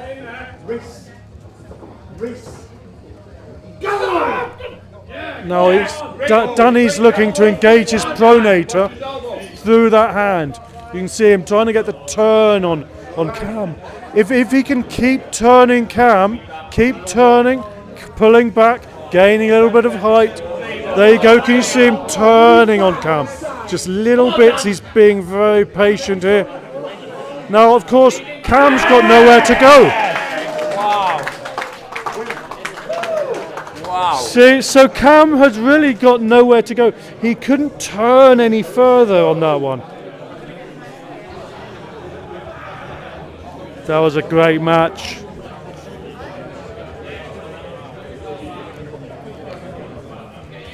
Well done, Dan. I would shout at him, but I might break the mic on here if I shout at him. Have we got the scores there? What's that, 2-all? Well, there you go. I thought Dafydd was keeping the score there. I find it so hard. My blood pressure's through the roof. I thought it was 2, was it 2 or 2-1? Is that 2 or 2-1? I don't know, I wasn't watching. Same. When your blood pressure's this high, dude. I'm concentrating more on the match, you know. But now the good thing about Danny, because he's been on the pronator like that, and he's kept his wrist, he's got a whole half of his game still. Yes. So he could actually square up. Yeah, He's yeah, yeah. still got that power. Yeah. He's becoming more fundamental as time goes on. Yeah, Cam, he's twisted out, he's fully extended. So it's probably he's feeling pretty stiff at this time. So let's see if he can get a bit of fluidity back into this.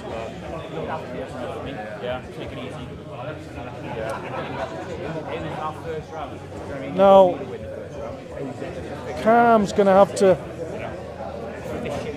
He's going to have to bring his left shoulder forward. He's going to have to tighten this up so he can bring it onto his terms. That's where he is, yeah. Look at that high hand from Danny. Yeah, but he can go flat back. With the wrist of Danny, really nice setup. Right. Buried his right arm on the right hand side there. Nice vertical upper arm. People don't understand what consistency. He's got a lot of leverage advantage here in the setup. Here we go. I think this is the deciding round. Yeah, he's got him. Yep. Very, very good. Insane. I think that is 2-all. Sorry, Jensen. That is 2-all, and we're going back in for a deciding frame. No, very nice. Deciding round, even, not frame. Apologies to everyone at home for my score keeping abilities. Mandy says you can see the good old dragon log. Yeah, we'll have a play around with that later. Oh, yeah.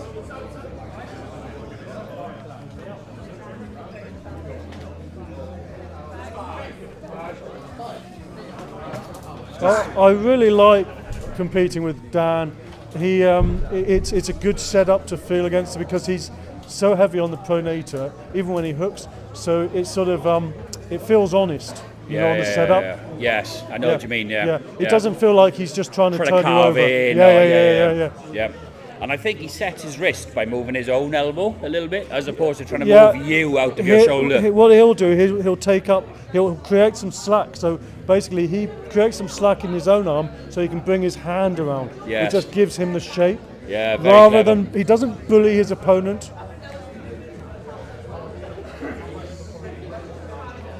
Dean Carden in the chat says Jerome and Dav doing great on the commentary. Thanks, Dean. Yeah, you are more than welcome, Dean. Thank you very much, brother. Hope you enjoyed your show last night. Dean was DJing. I can't remember where, but it was a big show somewhere. I love arm wrestling, Dean, but I need some way to stop his press. Yeah, Strap is the one with Dean. I mean, if he's allowed to re-grip and lever up, he really earns his nickname, and he will just crush you. He's very good arm wrestler, Dean. He's got that weakness of a long arm that will one day turn into an insane strength. Yeah, I mean, he's you can pull him out, string him out, you know, and then go over his wrist. Yes, you're safe then. If he can keep his shoulder up, he's got great Here we press. go, Jerome. Here we are, Fifth tension. round, 2-all. But Danny's looking really good here. Oh, Cam has loaded in that can opener. Yeah, but look at those fingers. Not enough. Yes. At no point did Danny lose his hand. Really good. Let's watch that one more time. There, that rotation straight down to the pad. That was really fantastic one work. in the setup. I mean, on that start, Danny had a nice square hand on there. Really good. Daniel and James Kane, please. Daniel and James Kane. Yeah, we got some crowd favourites coming up to the table here. Daniel been stuck on the M6 for the last couple of hours. He managed to get here just in time. Look at the size of his forearm. He's a big old pup, is Daniel.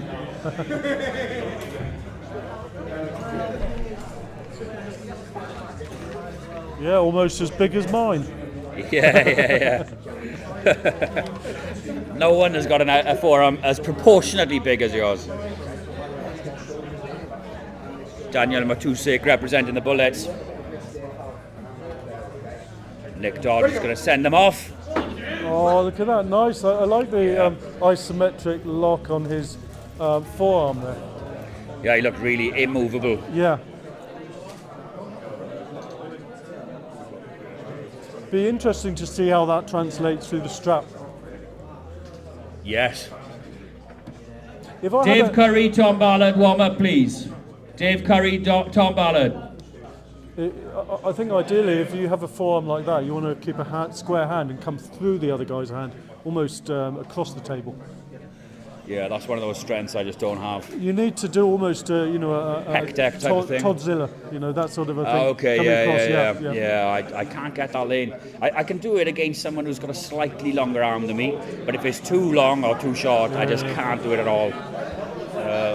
I mean, what you're really looking to do is you need to get on top of the other guy's hand and sweep across with effectively you're keeping a triangle in that arm, rigid. Yeah. It comes across, it just blows almost the other like guy a over. chicken wing out here. Like Well, it you're not flares out. pulling, you're pushing across the shape. Yes. So you bring your shoulder and your forearm forwards at the same rate, and it's a very effective if you got a strong enough forearm.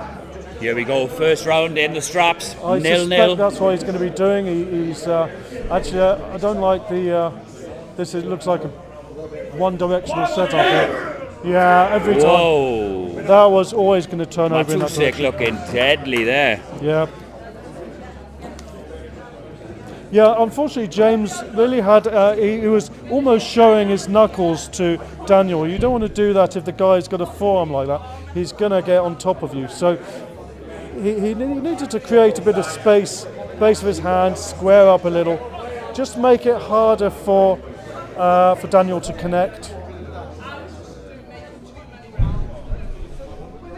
Yeah, we've got 1, 2, 3, 4, 5, 6 matches left at least, guys. We might make 1 or 2 extras at the end. But Actually, we've still got 6 great matches. Oh! No, he should have hooked. No. Yeah, James Kane needs to be careful with that position. He should have hooked and top rolled out of that. To press out of that was not the right move. Yeah, it flew into the big man's power there. Well, his hand did exactly the right thing and he didn't Yeah. capitalise on it. Fair play to the man's cojones, willing to run into that powerful arm. Yeah. Score. Yeah, so the trouble there was that James had a much better setup than the first round. He did everything right. It was just that decision to press. It was he threw it away. It's a shame. I think if he can do the same, there he goes again. Why is he pressing? He's not under pressure to do that. Yeah, I'd like to see him challenge the top a little bit more. You imagine- But then maybe he just doesn't feel access to that. Yeah, but you imagine you've got a guy who's very side pressure heavy and you're trying to beat his side pressure. Yeah, It's not going to happen. Yeah, difficult. A lot to ask. Yeah. We're coming up on the 2-hour mark, 6 minutes into the 2-hour mark, and we've almost rattled through 20 matches so far, Oh, it's going which well. is a phenomenal average pace per match. It must be around the 7 minutes per match, I think. So I'm trying to will James here. Same setup. That looked really good, but I want him to turn that into a top roll. Yeah. I don't. He's trying to press this guy. Is not going to work. If it does, I'll be very surprised. Yeah. He's definitely got the better hand position this time. This is if he looking can good. blow up and backwards, he might have access to his hand. He's got to use that roll. Look at this. Get up top. He's got an opportunity. Don't throw it away. Come on, you can. He's got it here. He just needs to. I don't know what his top roll's like, admittedly, but he's got an opportunity to do it. That's better. Yeah. Yes. Better. He's got something. Much better. It's looking a little dangerous on the elbow because if he it's... can crack the wrist of Daniel, very... But Oh, Daniel that's only a nasty position. all Daniel needed to do was press on that. Yeah, great. Yeah. 3-0 win to Daniel. It's good. James Kane showed a lot of heart in that match. I think he found his own little victory there in the midst of the 3-0 defeat. Very good. Yeah, he likes dumping his forearm completely. Yeah. Yeah, well, he needs to lock up into that, you know. But, It'll come. Who's next with us? Dave Curry, Tom Ballard to the table, please. That's a good example of where Daniel had this rock solid forearm and James didn't use his forearm at all. He was entirely trying to do it off the top. Yes. You know, and actually Right hand. Often it goes a long way. If you can keep your forearm, you don't lose, you don't open yourself up. Left. Okay. You don't open yourself up when you move. You know, and that's really important for your defense strategy because it means then you can stop your opponent, gives you options, you can go either direction. Yeah, some great technical battles, even with the more novice pullers today. They've been making adjustments. That's the advantage to a 5-round fight, is it gives them room to move. We're not getting any loosey-goosey top rolls here. No, It's no. really kind of, oh, there you go, nice tight Tom arm. Ballard. Very, very good. Yeah, Tom Ballard looking great.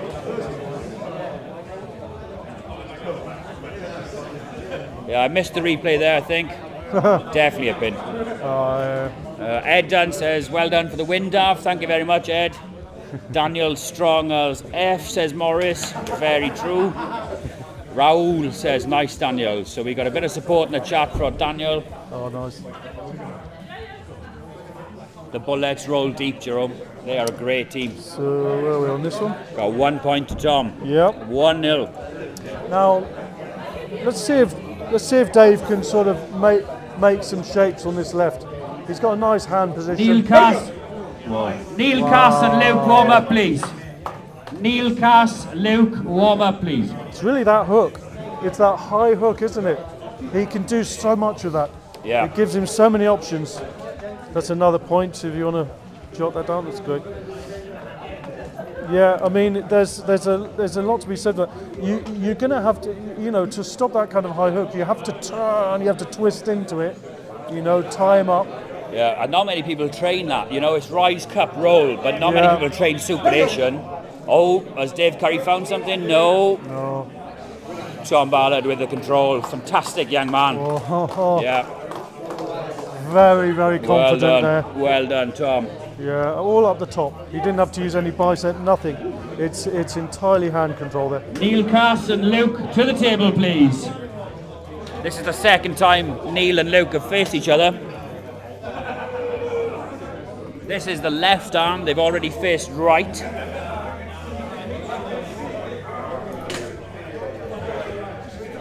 So where are we? Neil taking the win 3-0 on right arm. Now we're facing left. This is ranked 42 Neil Cass against 43 Luke. So all to play for here. I'd love to see Luke get one back on this. You know, it would be really nice if we have more even match. Oh, It looks like he's got something. it's looking strong Gonna actually. strap him up. Can he get his fingers in more than on the last match? He needs to rather than shoveling in, he needs to keep that high hand and a bit of grip. But we'll see where it goes. Yeah. James McGeegan from Anchor Arm Wrestling says, great live stream, Dav. Thank you very much.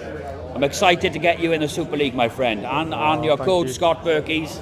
We need to get you boys over to one of these ASAP. Right, so we're looking for Luke to, okay, he's got a small hand, but he can put that to his advantage potentially if he can turn his opponent in. Turn up, imagine you're doing up Joel a Lewis, light warm up, bulb above please. you. Joel Lewis, warm up, please. Andy? That's looking, oh no, that would look great. I was worried. I was worried he was going to pull his elbow too far back there. Just got to not. Careful. Oh. What a nasty move there by Neil Cass. Well, he lost the base of his wrist there. It was. He had good fingertips, but the base of his wrist was wanting. Yeah, Luke's struggling to find a way through. Maybe if you can post up more in the setup, you can get access to the top. But Neil Cass is an absolute dark horse. Never expected to see this level of control from him. He's going to need to do a bit of old-fashioned wrist crunching on that. You know, he's got to engage that lower part of the hand, the lower part of the wrist.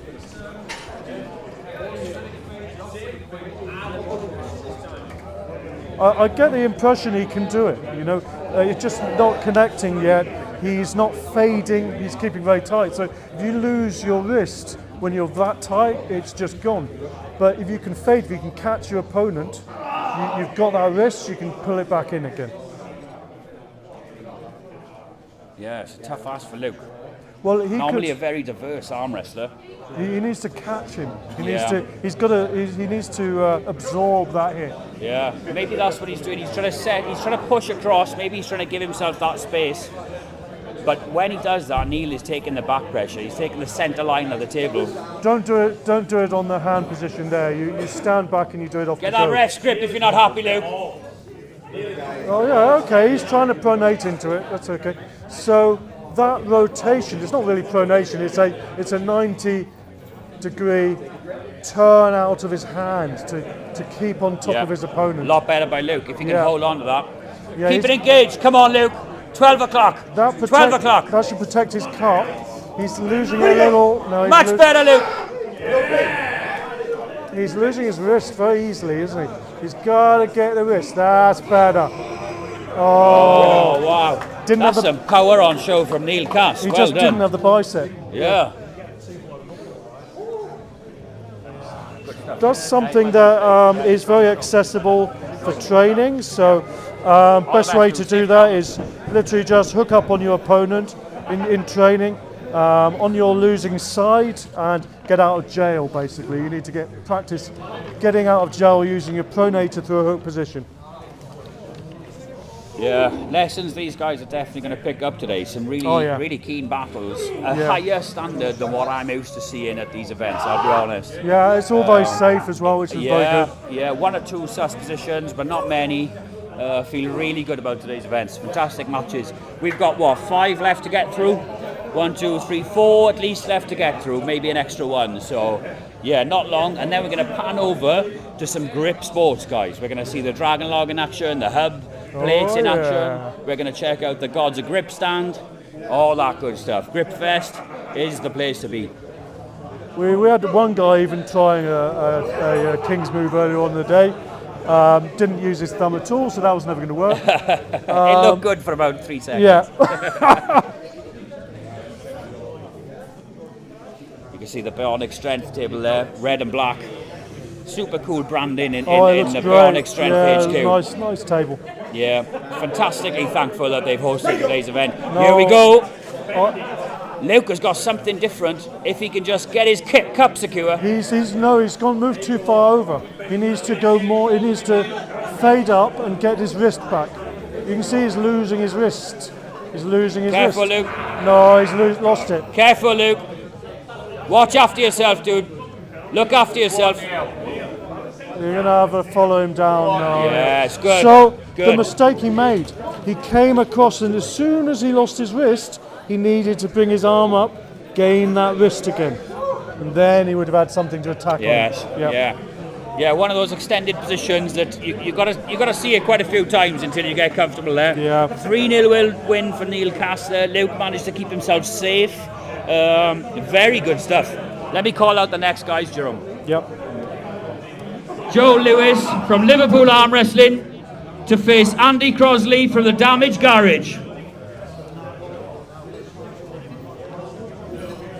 Right arm, I believe. They've gone left already, I think, which was 3-0 to Joey. Oh yeah, well, I mean, goodness, it's going to be nice if we can see a turn again. I want to, just the selfish part of me wants it to go the other way. Yes, yeah. Everyone loves an underdog. Yeah.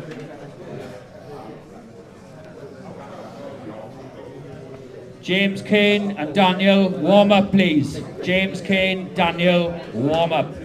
So Joey Lewis, I mean, he's a young chap, but goodness, he was showing a lot of maturity. Really good setup. Look at that wrist though, God, I mean I wouldn't like setting up against that. Yeah. I mean, having said that, I would love to hook into that. He's got so much room to hook into. Yeah. But If you've got the strength to get in there, you can definitely fly in. Joey, I mean, newish to the sport, he looks really keen. He's training hard with Liverpool under Scott Galley. Love the Liverpool arm wrestling team over there. You've got Jim Martin, Chris Clark-Shark, so many good guys. They just did a team match against Shropshire, which went 40-37. Fantastic team. And Joey is the product of that team. Showing a lot of maturity. I mean, he's not been on it long, has he? No, and they don't mess around over there. They really don't. They take it very seriously. They put in the graft, and they are getting the results. Scott Galley's left has levelled up massively. The guy's a threat. Jim, as we saw today, is an absolute showman. Fantastic arm wrestling coming out of Liverpool. All our young chaps exams have been getting in the way, and they've been winning all their super matches if they ever do them. Yeah.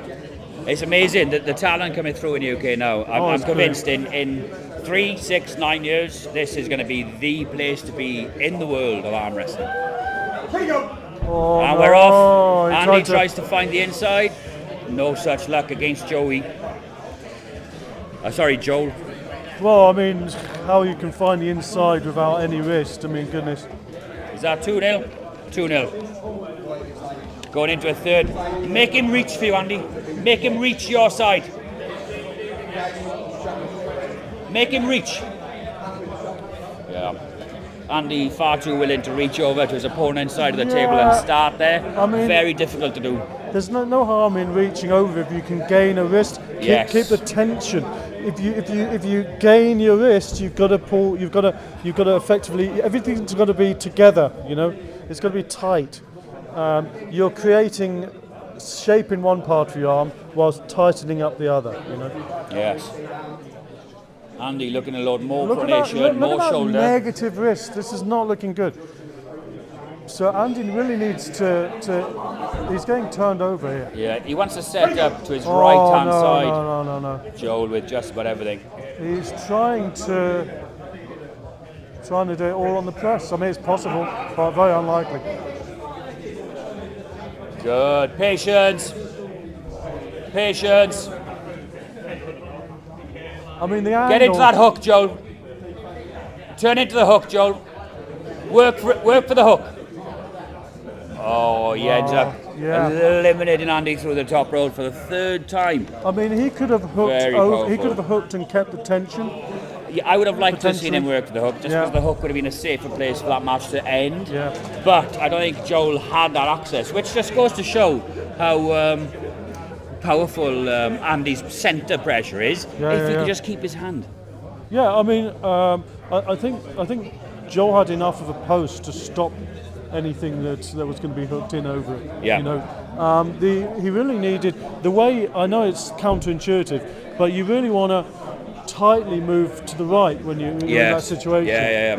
And that in that way, your wrist is the last thing to go. Give yourself the wrist. Yeah. But don't go too far. It's threading the needle. You get pressed. You have to pull it to the right just enough, and then come back over again. Yeah. Next up, we've got James Kane and Daniel Matusik going on the other arm. Then we've got a couple of last-minute matches. Thomas Bradley and Ash Williams from... here we go. Joel with everything again. Oh, no. And he tries to drop down into some... fully rotated out, though. Where's that going to go? It's only going to open up more. He's got to bring his shoulder up. Yeah. Oh, yeah. Too much. Yeah. Too much. If I was in that, if you ever get hit like that, bury your right elbow right up to the losing side of the corner. Yeah. Give yourself every millimetre. Buys you time. Yep. Right, who have we got next then? James Kane, Daniel Matusik, to the table, please. James threw everything but the kitchen sink at Daniel just now. Let's see what he can do on this arm, which is the right arm. They faced on the left arm, and it was 3-0 to Daniel, who is on the right-hand side. James Kane in grey on the left-hand side. Yeah. Now we had a few problems here where... so sorry, so I got this right. So it was Jensen. Oh, much better hit better hit from James. Why is he pressing him? Yeah. Double WTF. I should be, if I was his coach, I'd be telling him stop pressing. It's not helpful. Yeah, very few people have that natural access to Well, press. if you're going to press, Yeah, you don't well done, Andy. dump it Yeah, below you put the other work guy's in, hand dude. like that. Keep at it. Keep at it. Yeah, Andy Crosley has been to the last few Raw events. He might be our most prevalent puller. I think he's done both arms at every event so far, apart from Gripfest 8. Which he wasn't there for. So yeah, he's putting the work in. Damaged Garbage is a fantastic club, and he's always pulling up in weight also, which is another difficult thing to do. So what's James going to do here? I mean, what can he do? I would say this is an unusual one in that he's not visibly overpowered. He's just doing the wrong thing out of a good setup. Yeah. He's got an opportunity. Look at that beautiful setup. And his shoulders going for miles. Looking for that King's move. Why? You've gone and hooked in, you knock your hand around, you've got no thumb. Look at his thumb. That is a tough position, yeah. You're not going to be able to do a King's move with your thumb on the top like that. It's just not going to happen. Coming from the back of that position there is For really a King's difficult. move, you need your thumb to come around. There's no point in having it pointing up in the air like that. Yeah, you need full penetration of the thumb. Yeah, he needed to keep his shoulder forwards. He needed to commit to the hook. Shame. Yeah. Who have we got next? Thomas, Bradley, and Jensen, I believe. Thomas, Bradley and Jensen. Jensen, warm up please. Thomas, Bradley, warm up please. Ed, you're the one after that, okay? Ash Williams, you are the one after the next match. So there's a thing in arm wrestling. It's kind of a phenomenon where you get a confidence where you he can kept his wrist stand at on home and then flew under the hand, unfortunately. But Daniel's just able to sit on him because he's able to go to the table with a very conservative arm position and not have that. It's not questioned at all. Yeah, very composed, isn't he? Yeah, he's not having that hand position questioned at any point. Just going to have a word with the lady arm wrestlers, because once we finish the next 2 matches after this one, we're going to open up the table, the main stage, just for the ladies to get some training on. Oh, yeah. So 2 matches, and then it's open for the ladies, okay? Let's hope we keep it a safe one. So Go and speak with I'd want James to try and keep his shoulder forwards, try and keep his shapes. I mean, it sounds obvious. Watch your opponent. I mean, his opponent's keeping his composure really nicely. So at the moment, Daniel's got it all. He needs to do very little. When you've got such a hand control like that, it's really not putting a lot of pressure on your bicep, anything. It's really not questioning. You know, James needs to isolate part of Daniel's game, open him up a little. I mean, look at that position. He's got a great opportunity to hook him and to put the brakes on him. No, well, that's a hook position. Why would you put your hand? Why would you try a King's move from that position? Actually, his thumb is moving. Come on, James. Come on. It's only going to go in one direction at this rate. Come on. Oh, this is dangerous. He's keeping his cup. Okay, his cup's come up. Okay, he's got a chance now. If he can keep his cup up, he's got. There you go. No, he's looking good. If he can keep those fingers square. So if James can keep his fingers square like that, he's got a chance. He's at danger of double fouling here, though.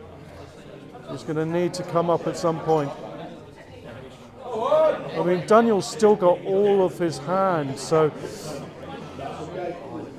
that's it. Oh, there you go.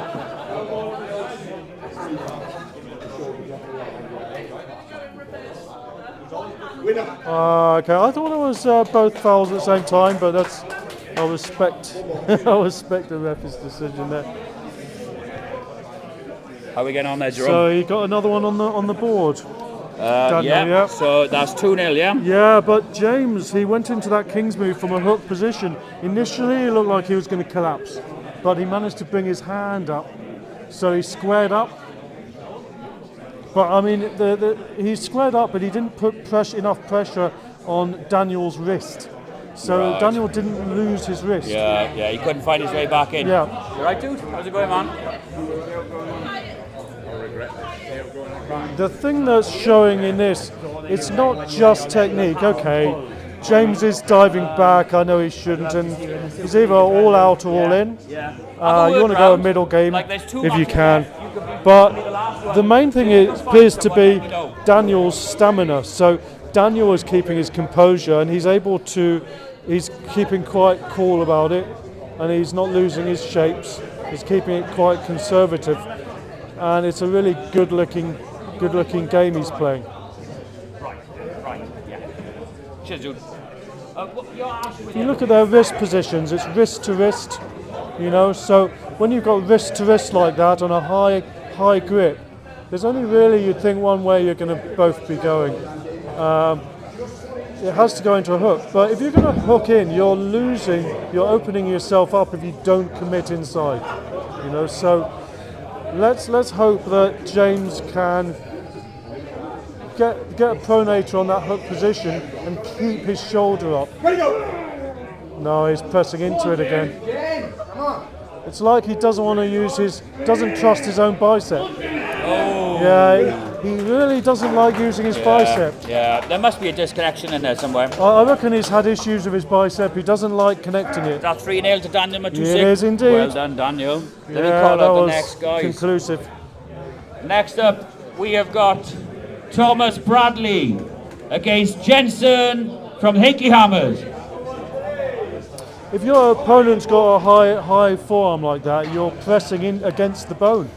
Yeah. You can put the brakes on that, but not One good. of my favourite youngsters, Jensen Phillips from Hinkley Hammers. Stay tuned for Julie in the chat, Jensen's mother, one of the most avid supporters in arm wrestling. And Lily May in the chat. Is this your brother then? Is it Thomas Bradley? I'm glad you finally found him, Lily. And he gets the pin. I didn't actually see that. Let me see if I can catch the replay. I think we can. So look at the nice setup here. Oh, he's got all the hand. Wow. Yeah. I have to admit, he needs to deal with those high hooks. Make him reach, Jensen. Make him reach. It's something that he just needs to find a training partner who does that a lot. Get used to reacting to it. Yeah. Your way. Don't let him back. Good. Mark it up. Oh, wrong one. No, I got it. Right. Yeah, we're on here now. Oh, yeah. Oh. Got it. Sorry, Sean, what's your phone? There we go. Should we go close? Slip if you need A to. little closer. Come on. Oh, Yeah. fantastic hand control there from Thomas.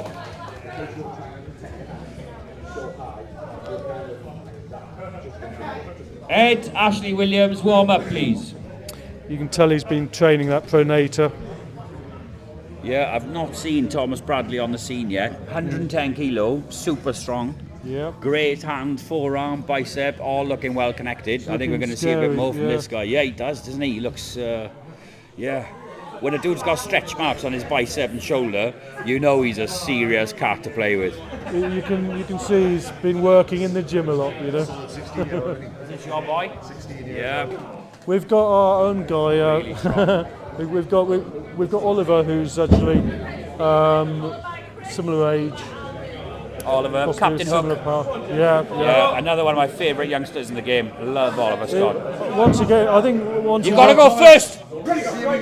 Oh yeah. Oh. Okay. Trying to slip. He's got to keep his elbow forwards for that. Yes. There's sometimes it's tempting just to pull your arm back, isn't it? Yeah. But you're going to open yourself up.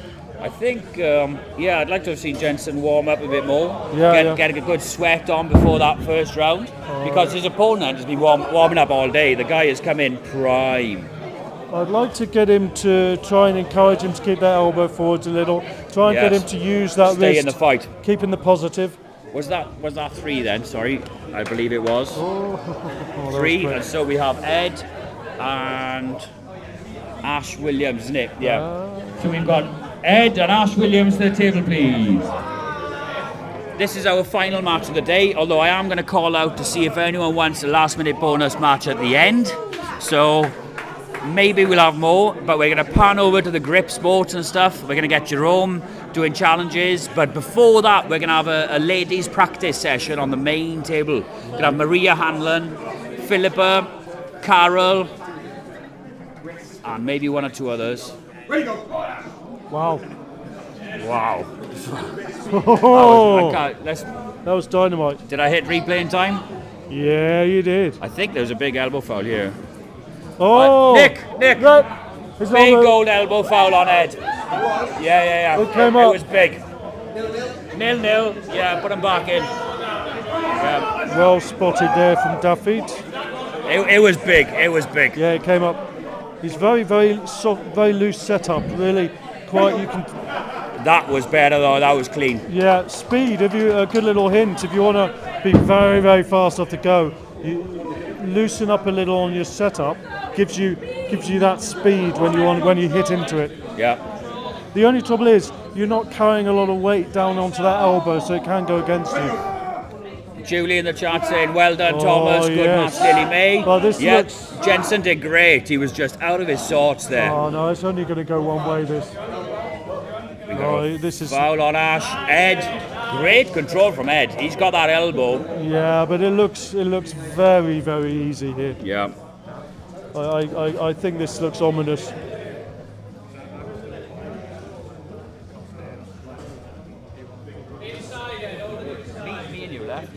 Saw off the start he had everything. Yeah, he's got it all. Okay, yeah, we'll go. Yeah. Oh, we'll have a play around. Yeah, we're up next then. Okay. No, he's got everything there. All the best, dude. That was a really 3-0. dominant performance. I've got a quick match with Tom Wilson here on the left, so I'm going to get warmed up super quick, and then that's the last one.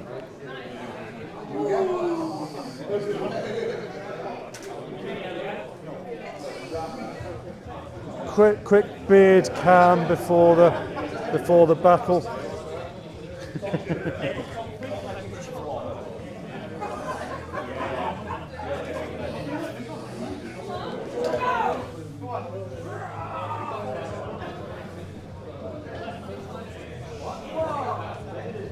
So some great matches, good techniques. There's been a lot of maturity shown. Guys of decent table time. We've had only a couple of guys who have been really wanting on technique. Maybe some matches that could have gone the other way on decisions rather than, going for that press. You know, if you're going to go for that press, you've got to get your shoulder up on it. Not everyone's a Kamil Jablonski or a John Bazink.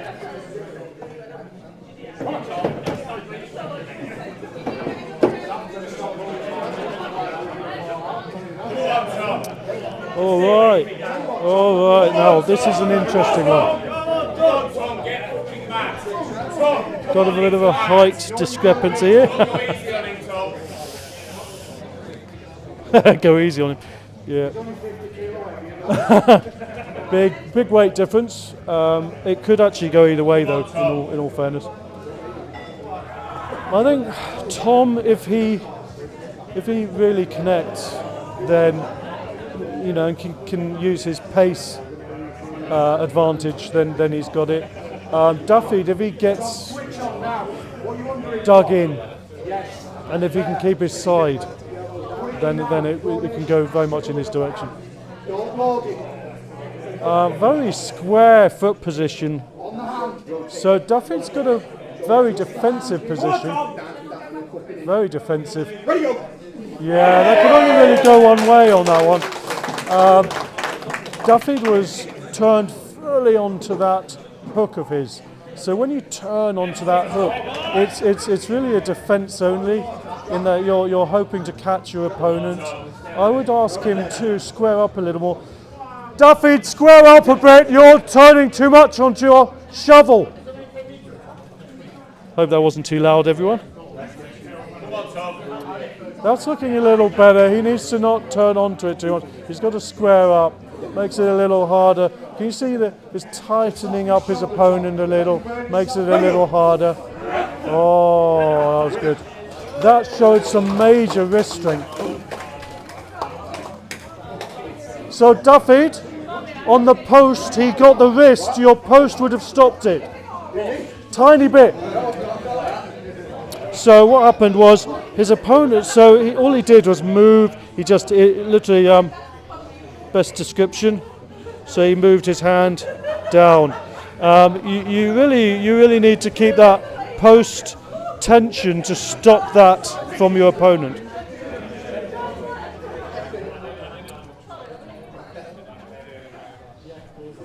Dafydd's learning all the time. He'll remember from this.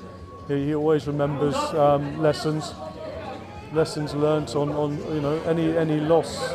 It's gonna stick with him, but it could still go the other way.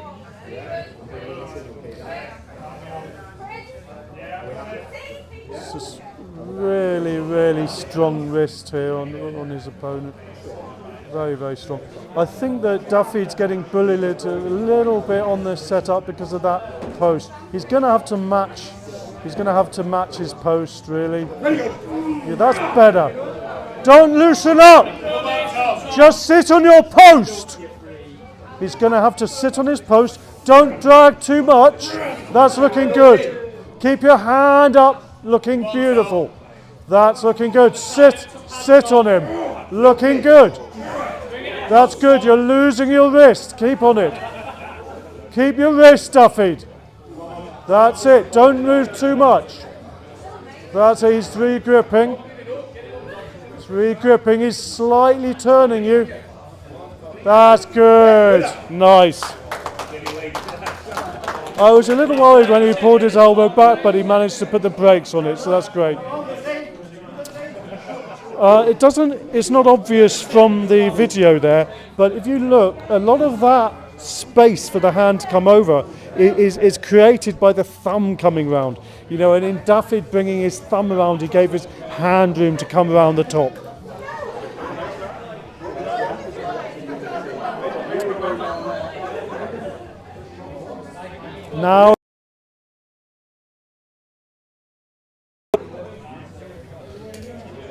Now, hopefully he will remember that.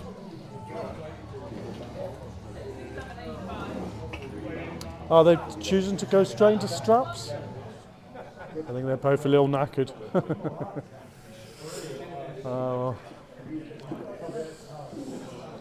So the only trouble with this type of setup, if you're going straight into it, it takes out the need for the lower part of your hand gripping. You're going to have to make space for yourself. You have to pull through those fingers. I don't know why. He's just trying to get the turn on his opponent. Dafydd, you're bullying him too much. He can get the turn on you if you're not careful. Oh, it's looking good. Very strong. 2-2. What a battle.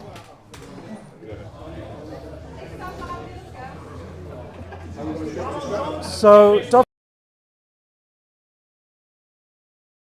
overstate his intention on the setup there, because sometimes the ref can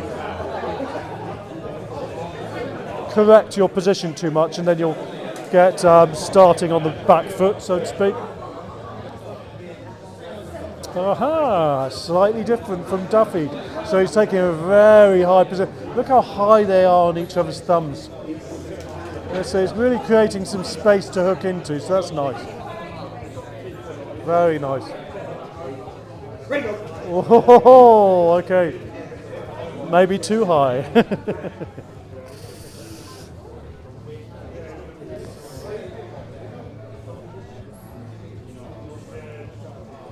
I tell you what, I like getting to like the strap a bit more these days, but being that high up, I'd love to just suck up some of that space on a high grip like that. If you're both getting away with that grip, you know, you'd want to take up all that room on the go, you know, really cut into your opponent. But let's see where they are on the strap. Again, very high, very high grip.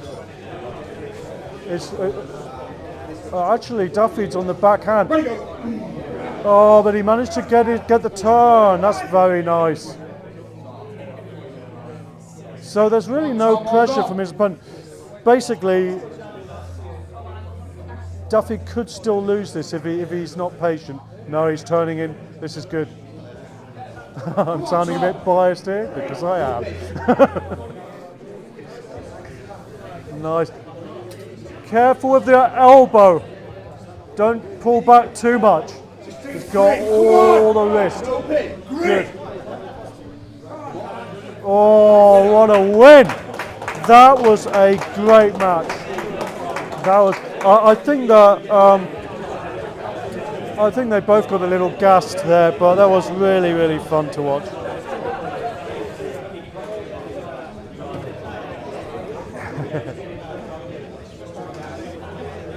Well done.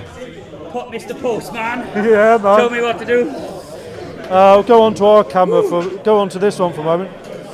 So, Dafydd, well done. Yeah, cheers, John. You were very close to pulling out your own hand. Your elbow came back just far enough. First time you squared up and your elbow came out, you were close to taking yourself out. Yes. So to keep your hand up, fantastic. Yeah, thank you. Yeah. All the best, Jim. Yeah, good job today. You put on some shows today, man. Very good work. Yeah. Let's go over here. So what we'll do, we're going to be setting up. Yeah. Thanks for coming. Setting up for the grip soon, which will be a bit of fun. It's getting warmer in this room, you know. There's lots of good turnout, good atmosphere. I hope you're enjoying it at home. Yeah. Once you get that working for you. I'm always entertained by Dafydd on his match, and that wasn't the same as his previous match. He didn't go water and go in like usual on a high hook. So really nice, really nice. Ladies only on the main table for the next half an hour. Ladies only on the main table.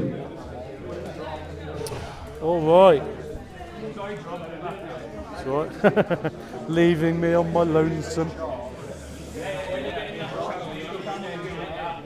Usually I'll knacker myself showing people grip stuff whilst the super matches are going on, and do a bit of coaching afterwards. So it's always nice, these events, to at the end of the day, later in the day, just to get a bit of table time. Really nice opportunity to just sort of offer a bit of advice, and vice versa. I think sometimes, you know, I'm always getting ideas. I think we all get ideas on the side table. Yeah, Coach Jerome Ed, he says. Ed Dunn from Over the Taff. And here we've got Philippa representing Over the Taff on the left. Irvi Carolan on Instagram on the right-hand side, representing the Black Sheep. They're just having a friendly pull, just to exchange some techniques. We're going to get the Hanlons, join them in a minute. Rachel Hanlon, the mother, and Maria Hanlon, the daughter. So I'm going to let you guys crack on whilst I get some fresh air. Thank you, Julie, for your well wishes. Someone said they can't take the commentary seriously. You can go wherever you want, buddy, and take whatever you want seriously. We're not serious. Well, you can seriously go fuck himself. Yeah, thanks for the comments, everyone. Hope you enjoyed the super matches. I don't mind I don't mind trolls. Bring it on. You know, it's all good stuff. Yeah, they can meet the pointy end, is what the trolls can do. Anyway, thank you guys. I'm going to get some fresh air. Thank you so much all for the support. Thank you all the athletes for putting in maximum effort today. 24, 25 fantastic matches. So, poor Carol. They're both fresh off of a grip comp as well. They just did a lot of grip. Yeah. I'm going to go and referee these crazy girls. Oh, but yeah, Right, I'll be back in half an hour. John. Make sure they're safe. Thank you so much for your commentary today. So I can You've done wait for very that, well. Yeah, if you want to let them Shall we enjoy. let them roll, yeah. Yeah, and then once they're finished in 20 minutes, we'll move that table and we'll put the raw grip implements there. Oh, lovely. And then we'll have a little play around with the hub and stuff. I have a hub that no one's lifted, and we have this monster called Tom Limith here today, and I want him to try and lift that hub. It would be amazing if he does it. I suspect he's going to make it look like nothing, but we'll find out. So look at this. How about that for posts? That's a confident... that's a one-sided... Oh, there we go. I'd like to get in and give her a few hints on her high hook there, just on how to get the turn on opponent. You know, if you come up, if you come up into the hand, it gives you room to come down on the high hook. It gives you that space to come down the other side of your opponent's hand, get the turn on the wrist. It's quite a uncomfortable position when if you get to drop down on their wrist, the base of their hand, you know, then you can turn their wrist. It really is a very effective way of beating someone. She's looking good. It's just she's not got any. I think I might go and I tell you I'm going to go and let's go and give a little advice here. Oops. So I don't know if they can. Don't know if I can. So what I was going to say was on your high hook here. So you want to be coming up in this direction, because then you can come down over her. Okay. Because you want to be turning this. Yes, that's solid. Yeah. Well, it is solid, but you can come down over there. Yeah. Yeah. Yeah. What did you do now? Hopefully that helps. So yeah. So you're wanting to come up in this direction. Can you see the air you get here? Yeah. That gives you something to come down on her. Oh, Yep. okay. To get the turn on her, because you're going for a high hook. Okay. Look where she is now. Yeah, but she's isometric. Yeah. So the thing is, with an isometric position, is you can be turned. Yeah. So that's it. If you hook into that, that's very difficult to hook into because she's got a really nice post. Very bad advice from me, that was then. I'm really trying to help her, that's what I told her to do. Sorry. No, I think it's looking good. So just don't go all the way over. But I mean, I think you've got a good hand position. You've got something to fight. I have So a little bit. Imagine you've got a little lock in here at the base of your hand. Create a little space. Go higher on her thumb. Make sure you can get your knuckle. Yeah. Oh, gosh, just a little thumb. Try and dump your thumb actually. What do you mean? So dump. So actually, trying to get a bit. There you go. I can see your knuckle. That's looking good. Yeah. You can cross over. That's fine. This space you're going to eat up into her wrist. Okay. Yeah. That's how you beat her in that direction. Okay. Good luck. See how that goes. Oh, I've got a buggered left leg here. Been stood here long enough that I can't bend my leg. Oh, I tell you what, that's looking good. I mean, there's obviously a strength discrepancy, but that's really putting her under pressure. There's also the strength thing as well. But no, she looks like she's going to learn quite fast, actually.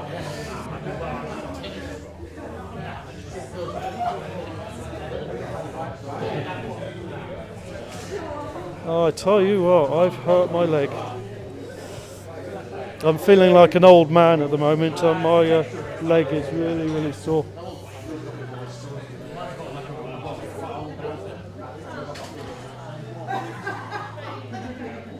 So that's not a high hook position, that's a high top roll position from the lady on the right there. And that also gets a turn, but on the top of her opponent's hand. There you go. You can see immediately she was going to go to a high top roll. Just a little bit of a difference in the setup and you can take it over. I might go and tell her about how to hook into that. So she was going for a high top roll on you. Can't get her on the right. You have to hook into a high top roll. No, hook up. No. You need to hook up. Up, like you're doing a light bulb into the ceiling. Yep, and keep her on your side, and then you're going to pull out over it. Oh, I am. But she's got more power here. You're going to have to use your wrist. Don't push, just lean on her. Lean on her, then your pronator is opening her up. Can you see that? Good. So, I mean, sometimes you just have to win it in 2 or 3 moves. I think a lot of people are tempted to try and win it on the setup in one go, but I think without any high hook position, you're going to have to break it into a couple of moves.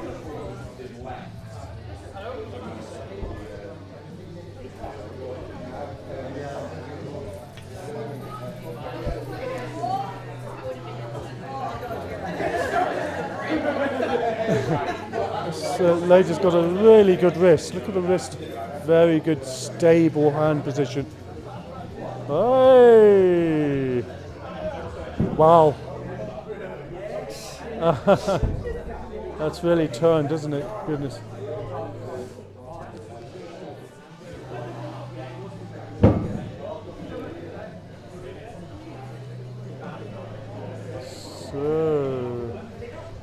Yeah, so you're using too much of your wrist. You need to go square through her hand. There you go. So if you use too much wrist, you run out of space. There's nowhere to go. But if you go through her hand, through her, yeah.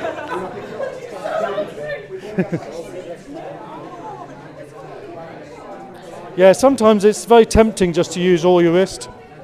Leave a little bit in the tank, you know, use a little bit of wrist. Just keep a little bit over, leave a little over so you can go through your opponent's hand and got a bit left nearer to the pad.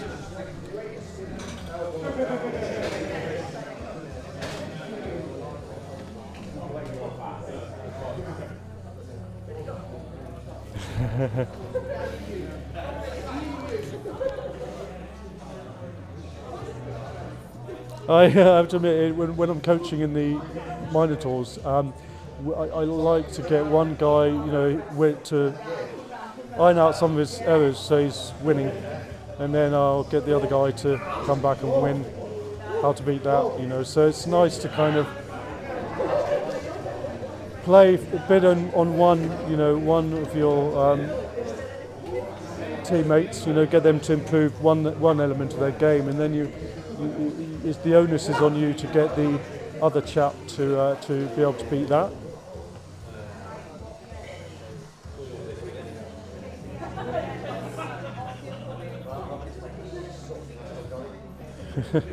Hard to see what's going on here.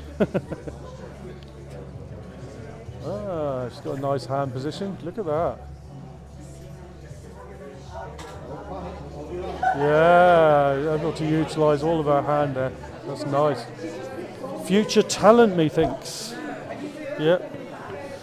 We need more women in the sport. On and off, we've had good few over the years, and it's just sort of, you know, be nice to have a solid core of athletes who can just sort of, you know, we really need more women in all of our arm wrestling clubs. Just to sort of, then, you know, other ladies will see that, you know, see it and maybe want to join in, you know, encourage them. It's not just a spectator sport, and there's some brilliant talent out there, honestly. There's some, often you'll be surprised, there's a lot of gyms, they'll have people, really strong people these days. And I mean, there's in grip, there's a lady in Russia at the moment who's beating a lot of the guys in grip, and I'd love to see her on an arm wrestling table, see how any of that translates to the table. So Laura here on the left is a grip expert.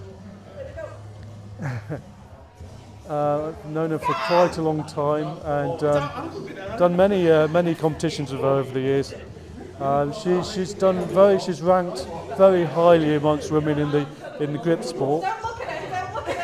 Look at that wrist of hers. I think that's a solid wrist. Yeah, I think she'll do well in arm wrestling. It's looking really good. She's tempted to. I'm glad she carried on the pronator. Often tempting to turn it onto a sideways press if you're if you're just starting out.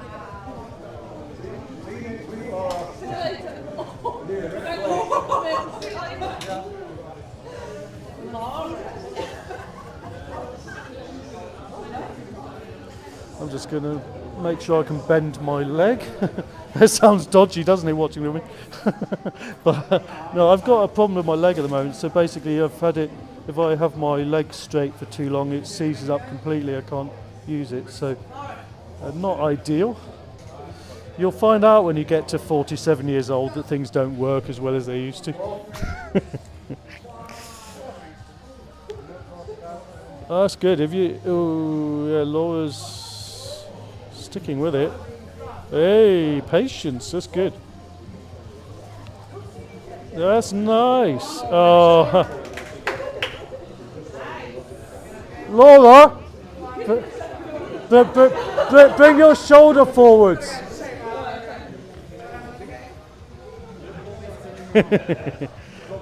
Sometimes you just want to find those triangles. It sounds a bit old school, but you want a bit of a triangle under your arm and a triangle between your, shoulder, elbow, and forearm.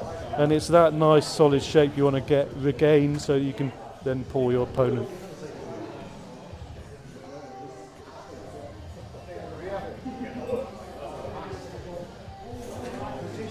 Laura's already very heavy on the wrist there, dumping her hand down a little. I would argue it's not the best thing if you're a grip expert. I would say a high grip is better for that, just because she's so dependent on her wrist. So, I mean, crudely, what I'd say is she's very dependent on that, but you want to be able to use that as well. If you've got a strong grip, you need to be able to use that.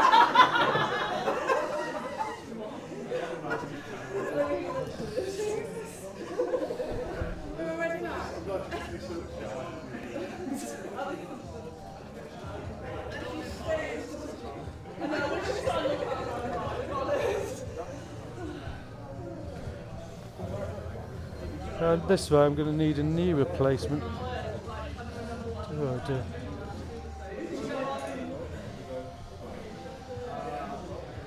I have just seen Sam Salome come into the room. Sam! Hello, Jerome. How are you, mate? I'm going to bring you onto the camera here. Well, I hope we'll see Sam. I've competed with him over the years. He's the unofficial king of hub lifting. He's the strongest hub lifter in Britain. I'd love to try you on the arm wrestling, actually. But Sam, we've competed with so much over a few times over the years, and he was the first Brit to total over 1,000 kilos in powerlifting. He had a little mini retirement and is now back up to those numbers again, which is absolutely awesome. And I've retired again now. Ha! No. Now I do grip and arm wrestling. Oh now. man! I've been doing arm wrestling for 4 weeks now. Really? So yeah, I'm new to it.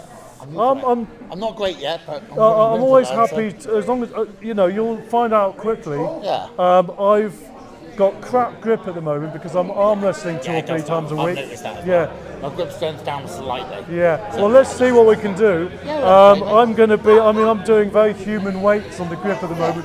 But I've got a challenge plate now. I've got a 25 kilo plate that no one's lifted yet. I could have lifted it when I was not arm wrestling all the time. Okay. I almost guarantee Sam's going to be able to curl it. He's amazing. I'll give it a go. Yeah. So we're going to look at that. Let's get back briefly to the arm wrestling, and then I'm looking forward to seeing the grip. So I've done the coming. I've got the money for the block. Oh. So the big block. I'm always amazed with your hand size that you're able to do block I've got work. huge hands for my height. Yeah. Have a look. Oh yeah, good. So yeah, I've got hands like a giant. But I've got big hands for my height, but big hands when you're 5'2". I've got big hands for 5'9". So the block wasn't too bad today. I did that. I'll see you later. Well done today, mate. Well done, bro. I'm just going to, actually I'm tempted to leave the mic over near the table there just so you can hear what's going on. Wow. 25, I'll put some more caffeine in and give it a go, okay? I might, I'll tell you what, Sam wants to try the 25, but I think what I'm going to do, we'll wait till it's set up inside. So where that table is at the moment, we're going to have our grip stuff. We've got some legends of grip sport, and great news for you guys is that they're getting into arm wrestling. So we've got some guys who have really been some of the best in the world at grip who are getting into arm wrestling now, and we're getting to see them cross the gap. You know, I'm very proud that they're coming over into arm wrestling.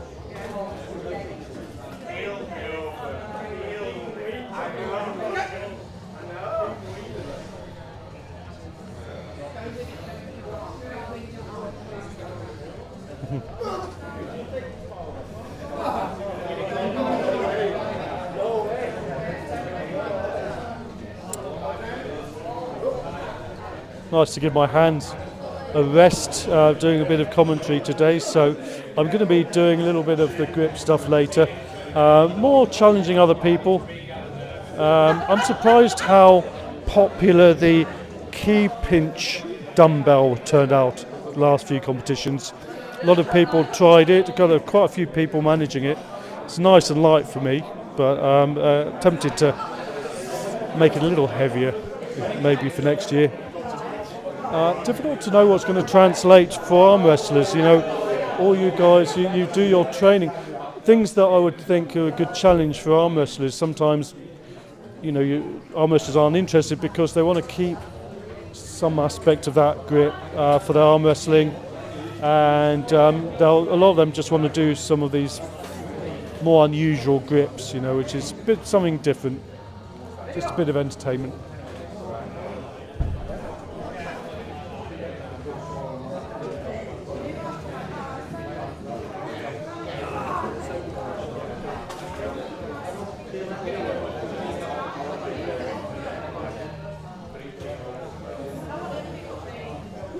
So that chappie, Sam Salome, he's the only guy I've ever seen take a 25 kilo milled York. It's quite a shallow hub, very wide hub, and literally curl it from the hub. Lift it up from the hub, curl it. You might have seen him training with Eddie Hall a couple of years ago. Eddie visited Sam's gym, and they both they were bench pressing 100 kilo dumbbell in each hand. Crazy. Sam Salome holds a record or he equaled the record of the most presses from Thomas inch dumbbells in each hand. So and the rule of it is you go onto your bench press bench, with your grip strength, you have to load these 2 Thomas inch dumbbells onto your lap. So that takes an incredible feat of strength to just get them onto your lap. And so effectively he has to then lie down with those and then press them out. Incredible. And he did it multiple times. So something you can look up on YouTube. He's an amazing athlete.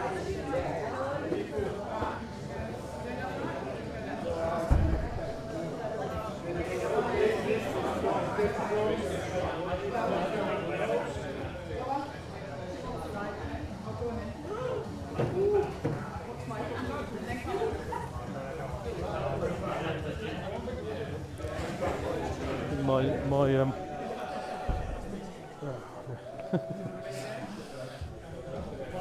reminder to myself for the Nationals in November not to let my knee seize up because it's going to affect things. Oh, good little battle here. Wow. Oh, that's a bit scary, that. Wow. Ouch. I was worried about her elbow, but good fingertip strength. You're all stretched out. I mean, that's very good. You got a good wrist. Really, really good. Very good.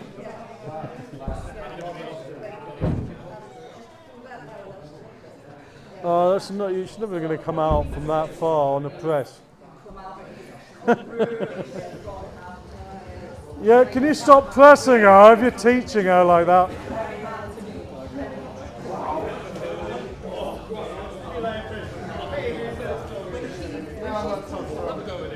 Yeah, if you're learning, don't press. So there's no point because you're just going to get used to getting in pain. It's very difficult to get out of that. How would you, she wants Don't to know press how her. Don't press her. I want to know. No, there's no point. It's not going to really teach her anything. Okay. So what should I do?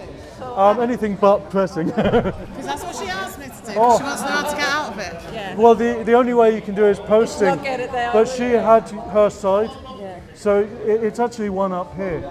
I So need to win it actually, here. yeah, it's difficult. If your opponent goes into a press, it's at that point you catch them. But you have to be really fast. It's like, oh, That's when you start to Yeah. really yeah. know when you So see the one if that you just- go into a press, that's when you dump it. Okay.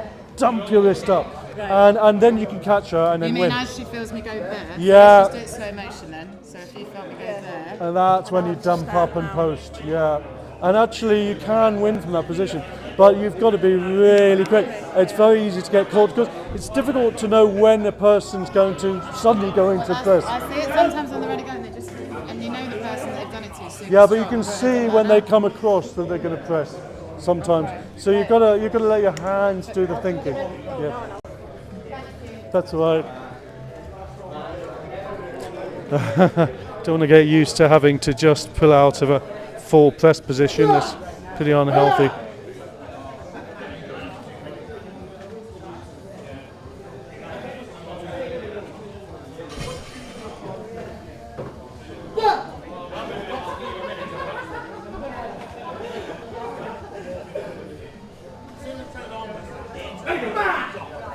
Hey!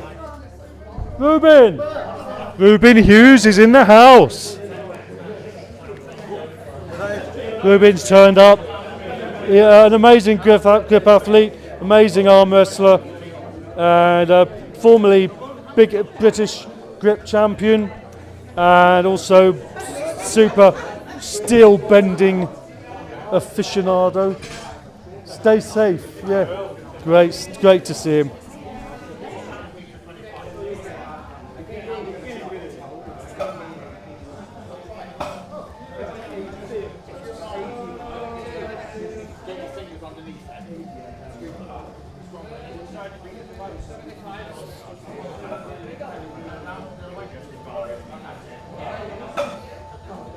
I'm going to need to have a little break myself for I haven't had lunch yet, so I'm going to go and say hi to Sam, do a few little grip things with him, and we'll set up after this for the grip medley. It's going to be fun.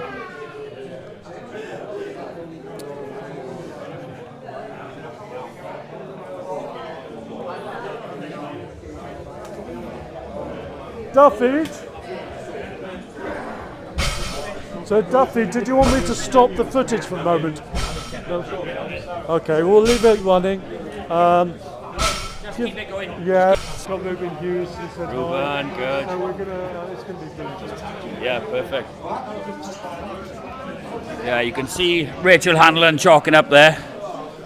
Philippa in the background and Maria Hanlon, future star on the right hand side. Ladies arm wrestling in the UK is looking strong.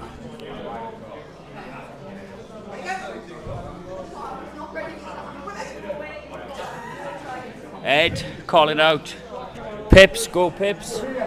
Ed is the captain and coach of Over the Taff. Andy Brooks in the chat. Awesome event. It was, Andy. Dylan Dable, well done. Neil Cass, looking forward to a rematch. That'll be a great one. Dylan, make sure you drop me a message. Remind me about that, my friend. Good stuff, dudes. I'm going to get some food from the power bar, the Bionick power bar. Definitely need something to eat. I am absolutely blown. So enjoy the side pulls, guys. We'll get some grip stuff going soon. So the show definitely isn't over. Coming up on the 3-hour mark, we reeled through 25 odd matches, probably average time of like 7 minutes a match, which is phenomenal. 3 different referees. Great work by the whole team.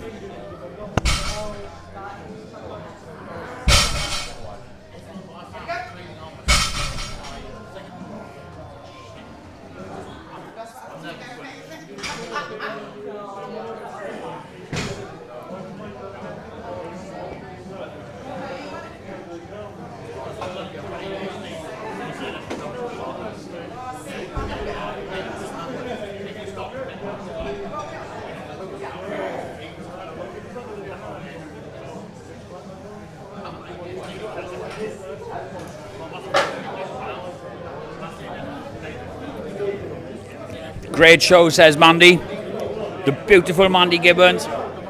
Thank you very much. Glad you enjoyed. Julie, Jerome has been awesome today, giving advice to the ladies. Such a solid guy. He actually gave me advice in my match. 1 second, guys.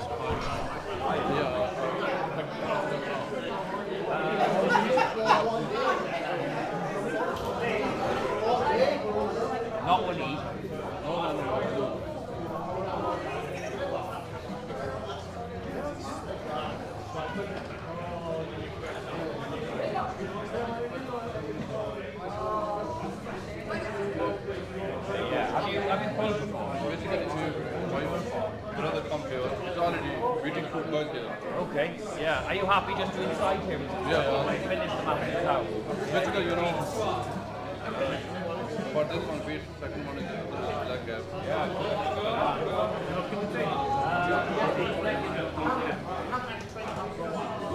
Good stuff. Well, make sure you tag me. What club do you put in?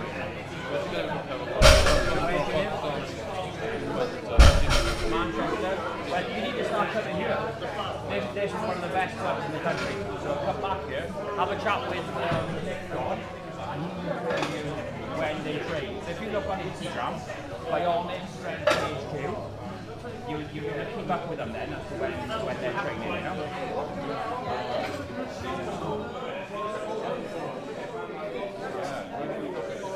So in Pakistan, where in Pakistan?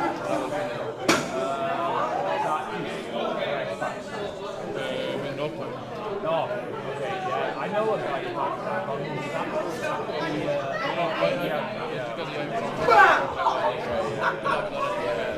Well, in touch with Nick Dodd and come here to train. Or you've got some culture in Manchester, or you've got Leeds, which is just further north, you know. So keep in touch with these guys, get yourself enrolled with them, and then we get you all sorted, my friend. Yeah. Enjoy.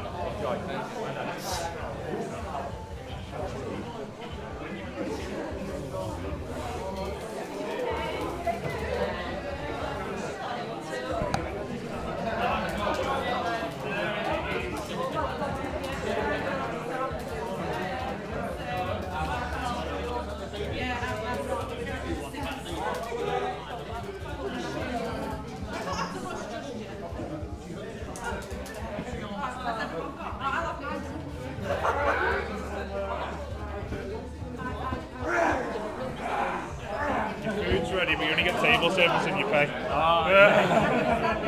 kind of great.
Yeah, hey, thank you so much, guys.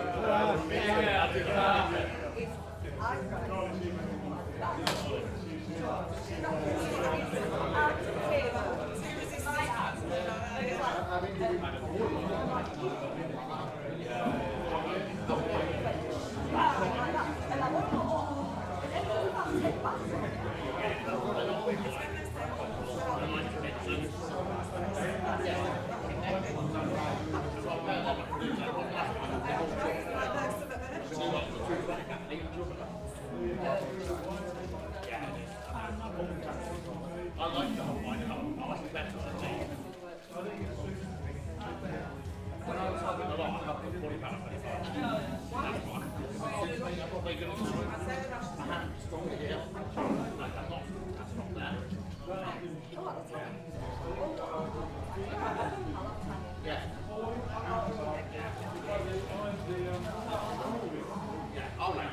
20 quid.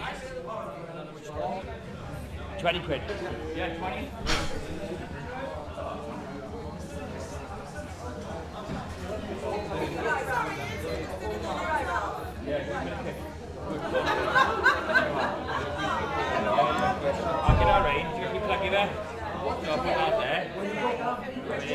So if he's still out with him, it's best to go.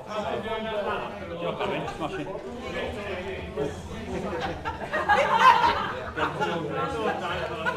Never say never.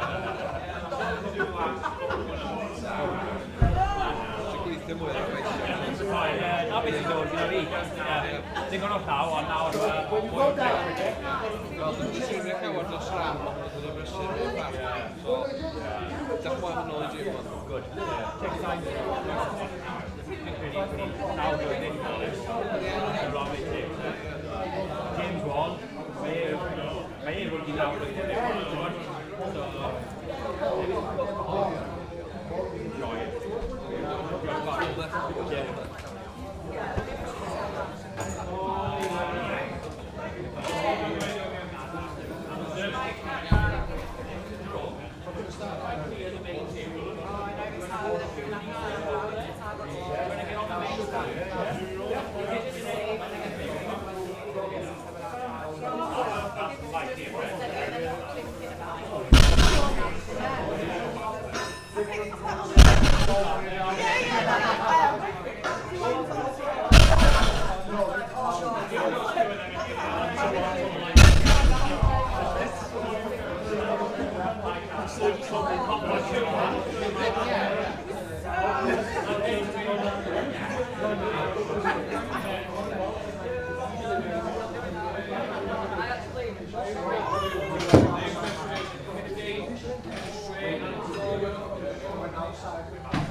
Because I'm going to get some air first. Oh, okay. Yeah. Do you want me to clip it on you or something? I could just clip it on you if you like. That way you'll just get a bit of everything. Okay? Right, yeah. I'm going to go and get my chalk. Okay. Sorry. So we've got epic legend Sam Salome and Tom Limeth. Last time I competed with both of them, Tom had the upper hand on a couple of events. Sam's still the stronger hub lifter. Yeah. And he's Sam in blue there. He's Britain's first ever person powerlifter to total over 1,000 kilos. Wow. Only that was quite a while ago, but now he was getting close. Just he retired and then came back into it. He's now said he's retired after only 2 weeks ago, after he was squatting over 400 kilos last month. Yeah. But he's getting into arm wrestling. That's the main thing. That's a scary So thought, you imagine, so he's got 23, 24 inch arms. At least he did have 24 inch arms. I think his heaviest he was nearly 200 kilos. He's only 5'8", 5'9". Wow. Yeah, so he's a monster. Yeah. You might see him on YouTube with Eddie Hall, where Eddie visited his gym, and he did the 100 kilo dumbbells, one in each hand for press. Yeah, that's but cool. Famously, he equaled the world record for the most self-set benches of the inch dumbbells. Oh no way. Where you have to lift them onto your lap. Yeah, incredible. and then up in the air. Yeah. Incredible. God, they're flying up with this dragon log, aren't they? Now he's going to beat me on the hub lifting, but last time we did a hub off, 2019, I beat him. So nice. he's going to get his revenge today. Yeah. Yep. God, there's some strong people here. Oh yes.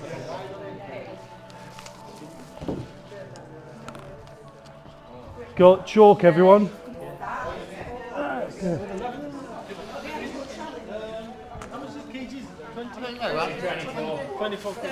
I get a picture with you in this? What style lift do you want? Whatever, the one finger one again. Oh, yeah, man. Too easy. I'm gonna have to put a metal plate under that thing, innit? Well, I knew that's possible because we did a competition way back. What was it? Around about the time of the lockdown, and Tom won the competition on it was on a square section of metal, index finger and thumb, and he lifted more than anyone else in the world at the time. You know, amazing.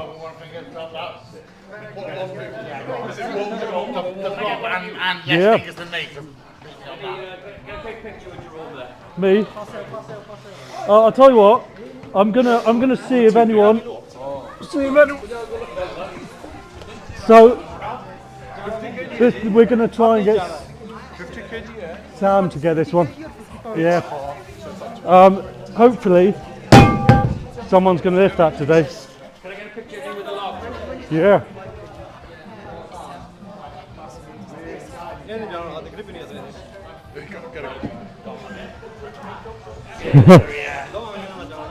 No.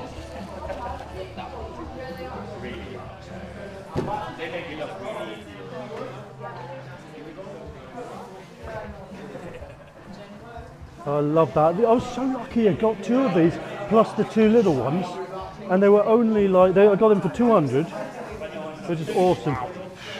Yeah, we'll put them in front, and this is great.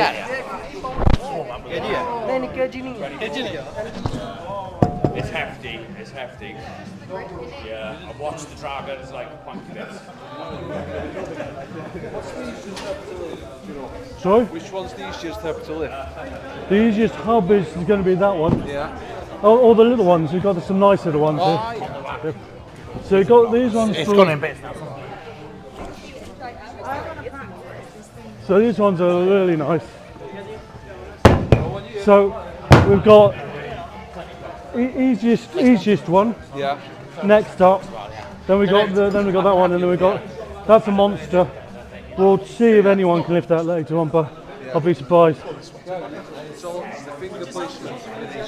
So yeah, so you need to get your thumb in. God, I'm sweaty.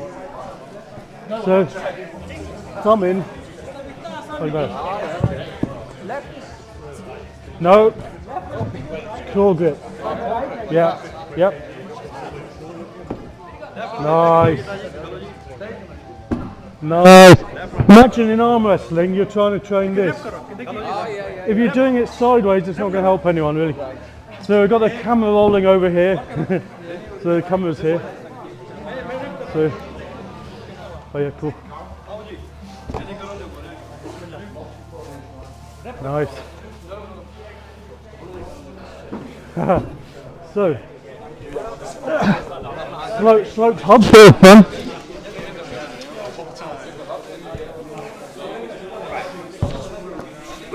Right. So, I'm tired. So we're not doing a medal with, you know, we've not. Usually we used to do. We've done like 5 grip tops in a row, but today we're probably just gonna do grip feet. So I'll just nice. So let's see. So this is let's get Sam onto this one first. That's the one that I haven't done. So this is the 20 kilo hub. Oh, I can't do it, man. I've got no power mode. That one's nice for a warm up, mate. Yeah, no.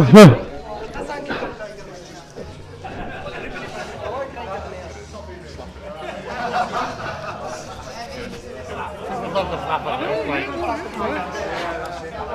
There we go.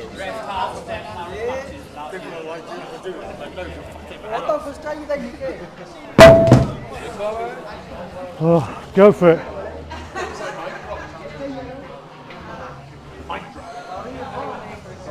Yeah, I'm not feeling strong at the moment.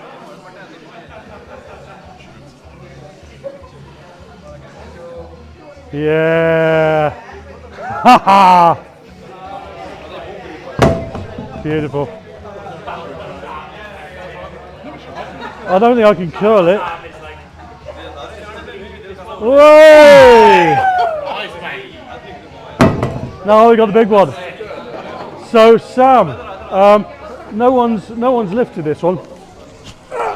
Get as much chalk on it as you want. Okay. And it would be really impressive if you get it. And I'm fairly sure you will. Me, I'm not going to manage it.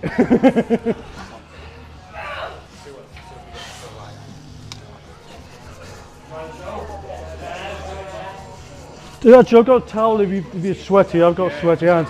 Yeah, I've got sweaty hands. I think I'm going to...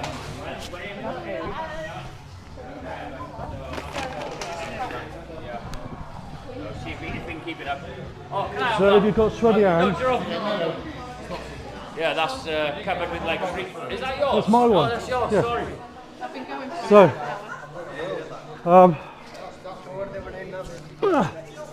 this is not easy.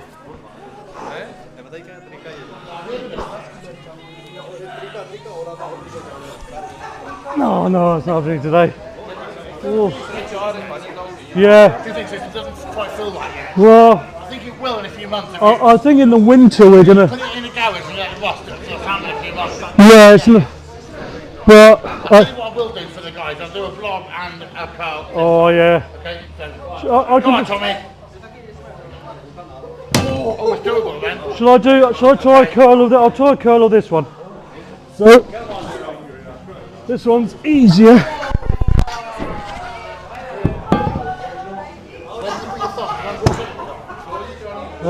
Right.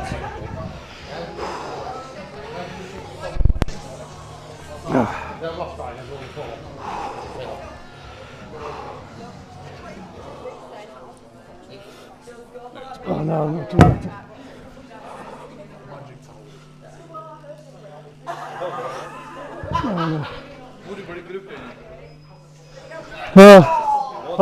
First time I ever bought this, I called it, and I've got no power at the moment.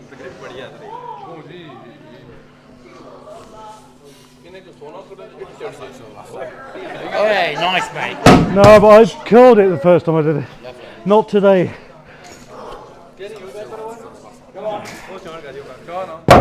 No.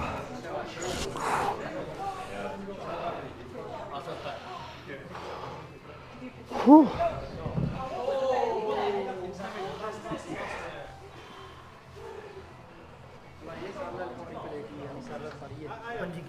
Come on, Sam. Oh man. Yeah, it's a bitch. It really is. Sorry about my French there. Come on, Tommy, get it, mate. Let's do it.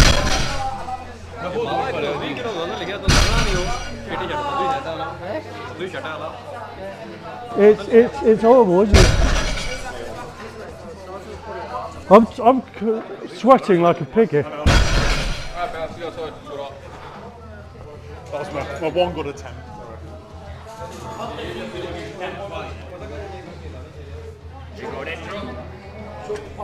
I'm not going to manage it, but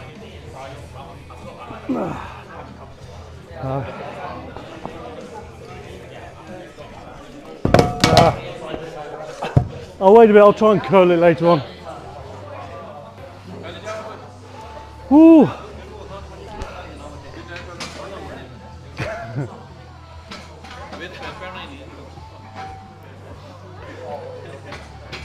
It's trying to keep that thumb from deflecting. Your thumb moves, it won't go up.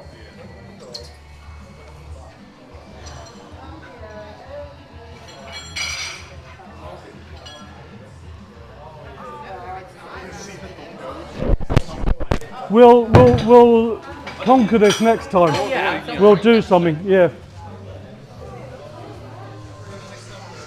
I think after everyone's had a few days, it's better. Yeah. It feels more doable now than it did 10 minutes ago. Yeah. Well, we warm up into it, don't we? Put this chalk on to it. Try this. Sorry? Try this stuff. Oh yeah. Don't crumble it. Try it with a block. Oh yeah. Put a fine coat On this. on anything you want. On your feet. Oh yeah. Well, this one. It feels rough with my chalk. Yeah.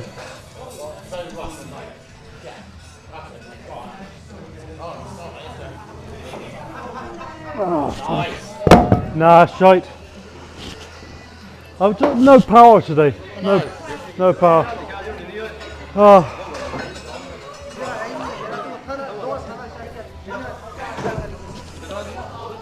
It's funny, people say, oh, you did well. No, I'm trying to curl it.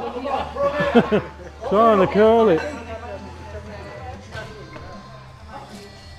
Oh yeah, you could double it. Yeah.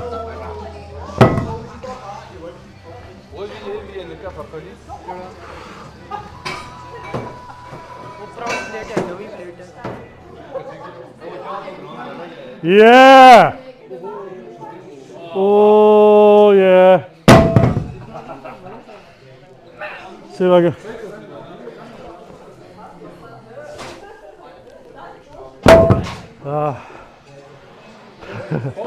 That one's easy. Yeah. It's got nice texture to it. I don't like the small hole. Yeah, we've got loads of trouble. We've got that one or that one.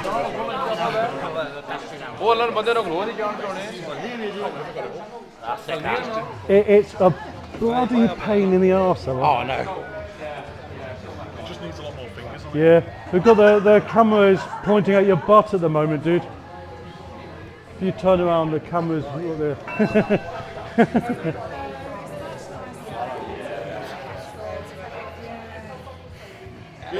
Yay! Nice.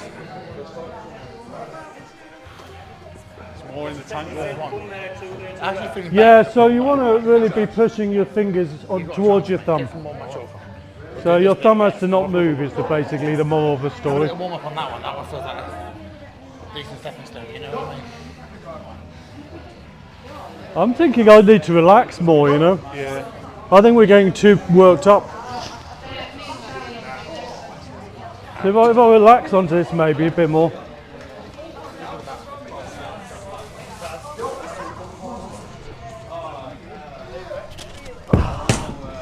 Almost.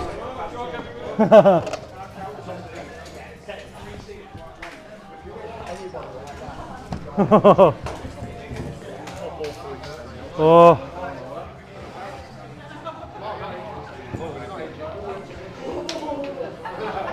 That helped, it's just relaxing weirdly.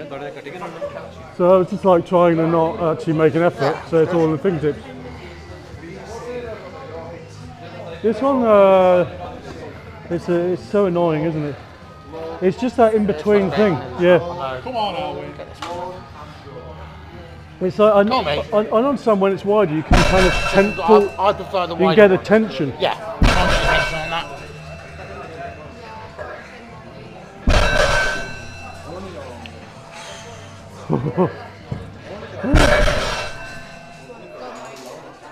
It's gotta come.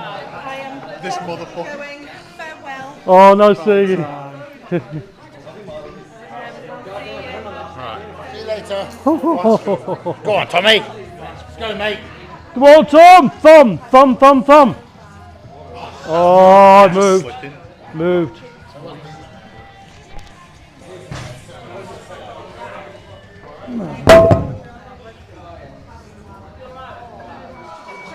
I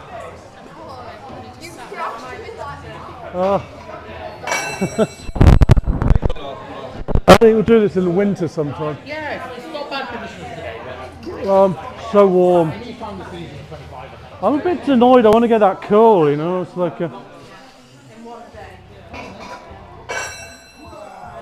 it's frustrating. I'm going to be a pig over it, yeah. I'm just going to be a bit brutish about it. Yeah, go on. Go on, mate. Let's do it. Come on. Let's go, Jerome. No, It's not quite there, is it? no, not today, it isn't. Oh.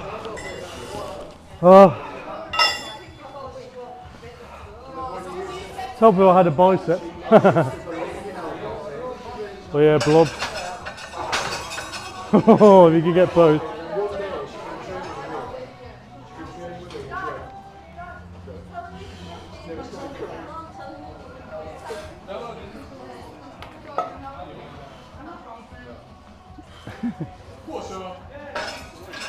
Almost. Oh man.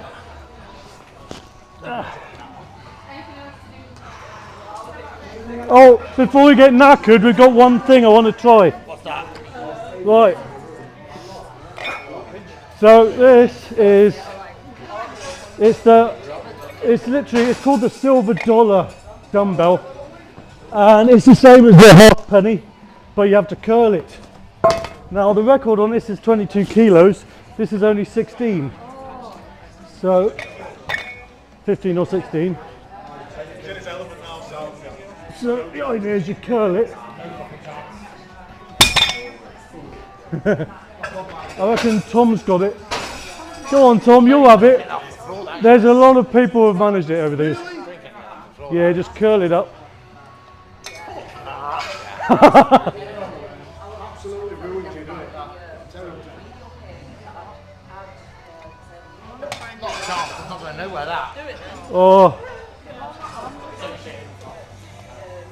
So the idea is you kind of hold it, pose to the camera, try not to show off too much, and then put it down, you know.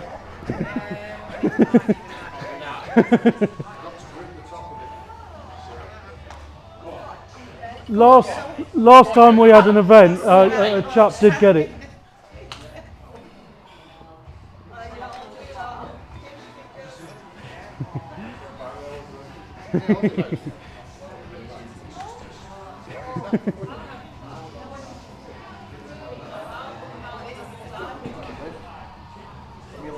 From your legs, grip it, try and break it.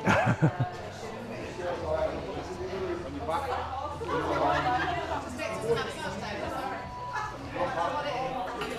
Thank you, mate. Appreciate that. Cheers. Oh. Nice. Nice to it. See you later, champ. That was strong, that. Good hell, here.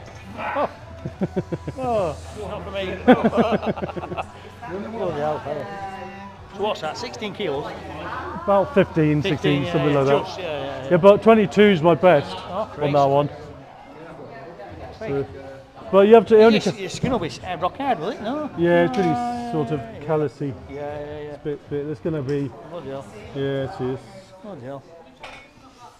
Oh, the trouble is, my phone doesn't recognise my thumb mark after gripping. Yeah, also, I got some super glue on my finger yesterday, which didn't help. Because you want nice.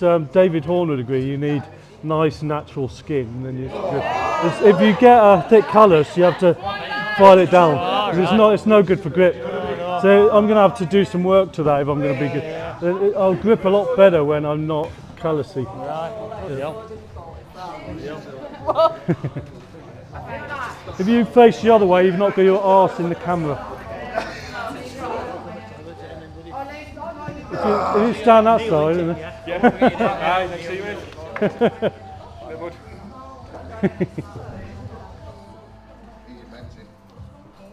Yeah.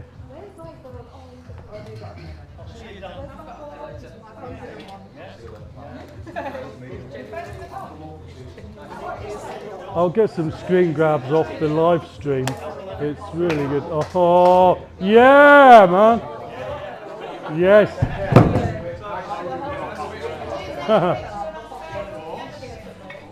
Let's do one and be able to kill that.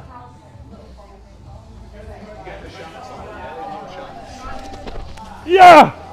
Oh, finally managed the fucking thing. Oh. Oh.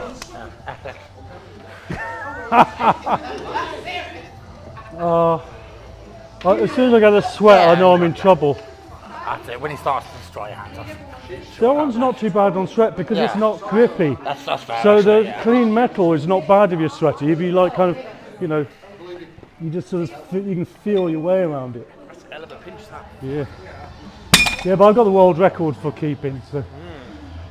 You have to put a lot of pressure into your fingers, so it's kind of like, no, you pull it into your forearm.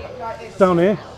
So you're pulling with your Yeah, so what I want to know about key pinch, if your fingers are going sideways, you're not going to pull a lot of weight. You have to pull into, this is the muscle down here. Pull your fingers down into it. So this is a nice base. Your thumb's pulling down into your fingers. That way it's nice and stable, you can use all that muscle to move it.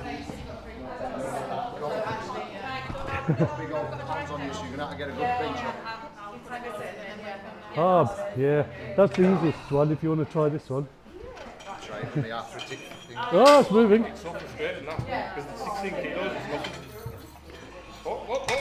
Yeah. No, that's me.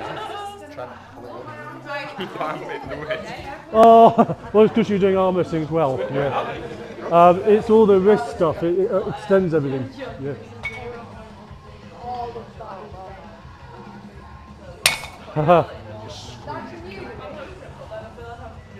I reckon he can. He just needs to concentrate more on the pinch and less on the curl. Because you curl once you pinch, you have to be able to break ground, otherwise it won't work. You know.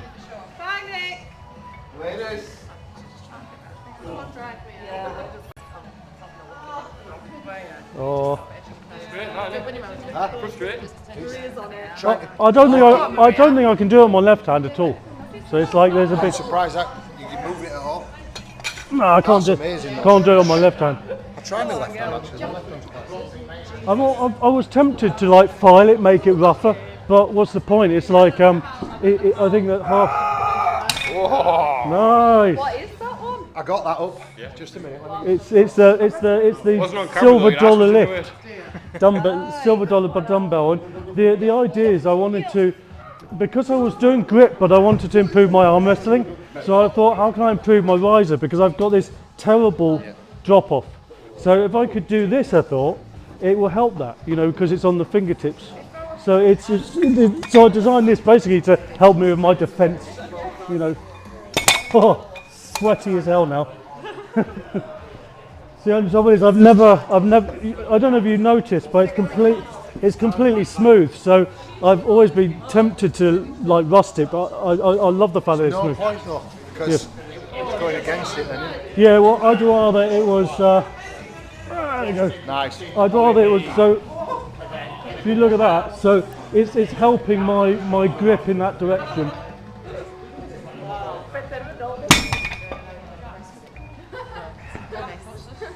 What are you training him up for? It's got to be. Yeah! Yes, Dan. Yeah! Yes! Fun with the camera, man.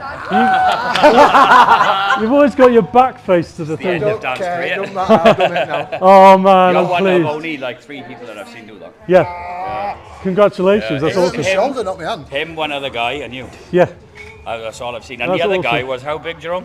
Oh, he was a big guy. He was a monster from Texas. Go on, lad! Oh no, there was a young chap, a heavyweight last time. It's a fourth. Yeah. Was there? Yeah. I can lift it, I can't curl it. Look at what he's doing. These guys are different breed of animal. Yeah! Oh yeah, there's a technique to this. Yeah, you have to connect everything, don't you? Yes! Oh yes, yes. Just to be fully mobbed. Boom! Boom! I did it last time, alright? I reckon, you know, once you get like switched on. I was concentrating more on doing this Oh. rather than just picking it up. Oh, And that's why I couldn't do it. Once I got that locked, you gotta get the pinch or it's not gonna go anywhere. Yeah. Don't try and curl it. Try and pinch it and then curl it as it breaks ground. Yeah, because it's very dead weight. Yeah. So you've got to make it live and then you can lift it. Yeah. Ah, yeah, good. I mean, that's probably the way to do it.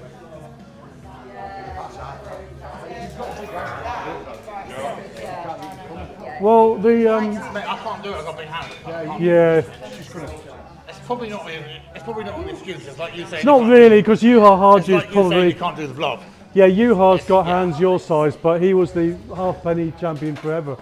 But then he probably did it more than anyone else. So even though he had big hands, he's got technique down. well, he did it, you know, like probably lifted it more than anyone else. So, you Some know, of the stuff like finish ball, I can't get my hand on. you're my gonna fingers get don't- I have a big problem with finish ball in the King Kong Championship because if I'm fresh, I can lift it. As I get warm, my finger gets too thick. You know, like the blood. I can't. So I'm fucked then. Yeah. It's dreadful. I end up doing this all day just so that I can lift the bloody thing. It's awful. But ultimately jerk all the time. Yeah. Can we? Is it okay if someone gets a photo of Sam and Tom and me? That'd be really good. I'll take a photo. Oh, thank you. Yeah, thank you. Just it's been many years, and last time there was a photo of us, it was like. It was good. In the background as well. It was before lockdown last time. Are you going to like pose with some casual weights or something? Actually, yeah. If I do a video, then you don't have to worry about the pose. It's just recording. video? Yeah, because then I can do a screen grab. Is it video? It's videoing now, is it? Yeah, so they can do like, hey. I'll have the vlog then. Okay. I'll have that.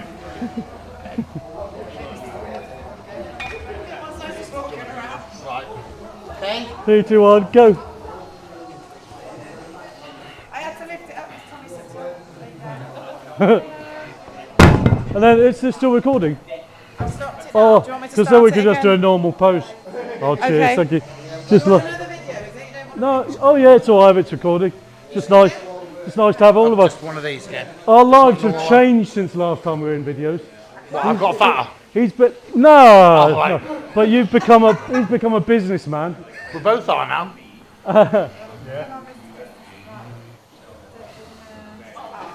Thank you. Cheers. paused it there. But Yeah, isn't so you it? should have, yeah? Oh, yeah, thank you. It's just lovely when you know, years go by and you think I think the hand size one would be our good lives as well have for changed. everyone too. Oh, that's great. Thanks for that. Thanks for that. I think the hand size photo is always funny as well. Oh. This is always like Well, I'm never going to beat the one of my hand size of you, Reku Karu. No, that is. His fingers went over mine like that. So that you'd love. He's a bit of an arse if you meet him because he likes to grind your. Reku Karu. He's about. He's not a lot taller than you. He's a tall guy, 6'6", 6'7", but his hands are like a 7'3" person's hand. He's like weird. Yeah, it's like he's like he's got gigantism but a short. Yeah, it's like acromegaly. Yeah.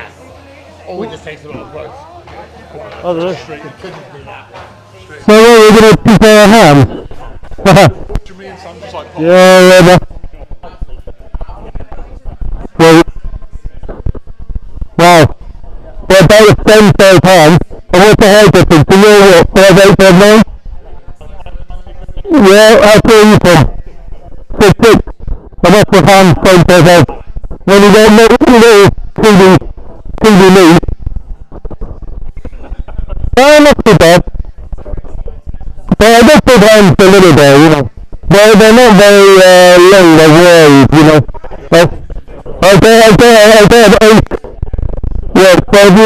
I've got the same, roughly the same span as Tom, but my hands are shorter. It must be useful for something. I've not found what it is yet. It's like I've got this disabled left hand, and I'm thinking I'm going to find a way that it's useful in arm wrestling eventually. Shall we have if there's a table? Oh, no table. Oh fuck. Oh yeah, got one table. I'm wondering if I could grip up with you guys. Yeah. You compete in anything else? No, not really. Just do right hand if I can. My left is choking. Yeah. So I'll just have a feel of Sam before you draw each other. Yeah, it's recording, I think. So Sam Salome, formerly Sam Parker. You'll have to explain that to me sometime. Let's go. Oh, I've got your good side here, Sam. Yep. Yep.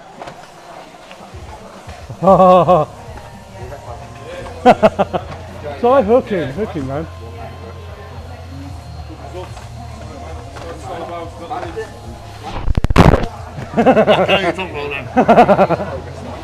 Go hook. Yeah.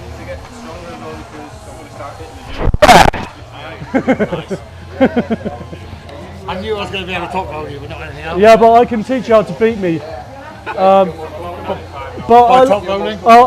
Yeah, well, no, well, you're both in the middle of my hand. Okay. Also do. Right, thank you guys for hanging round. Hope you were impressed by the feats of strength at the end there. Some absolutely menacing lifts. These guys are absolute gentlemen, all of them. Tom, big shout out to Gods of Grip. They are a professional institution. Expecting great things from Tom and from Gods of Grip as an organisation. Big thank you to Jerome Bloom. Big thank you to all the competitors, and most of all, big thank you to Nick Dodd and Bionick Strength HQ. Take care of yourselves out there, guys. Stay strong. Stay on it.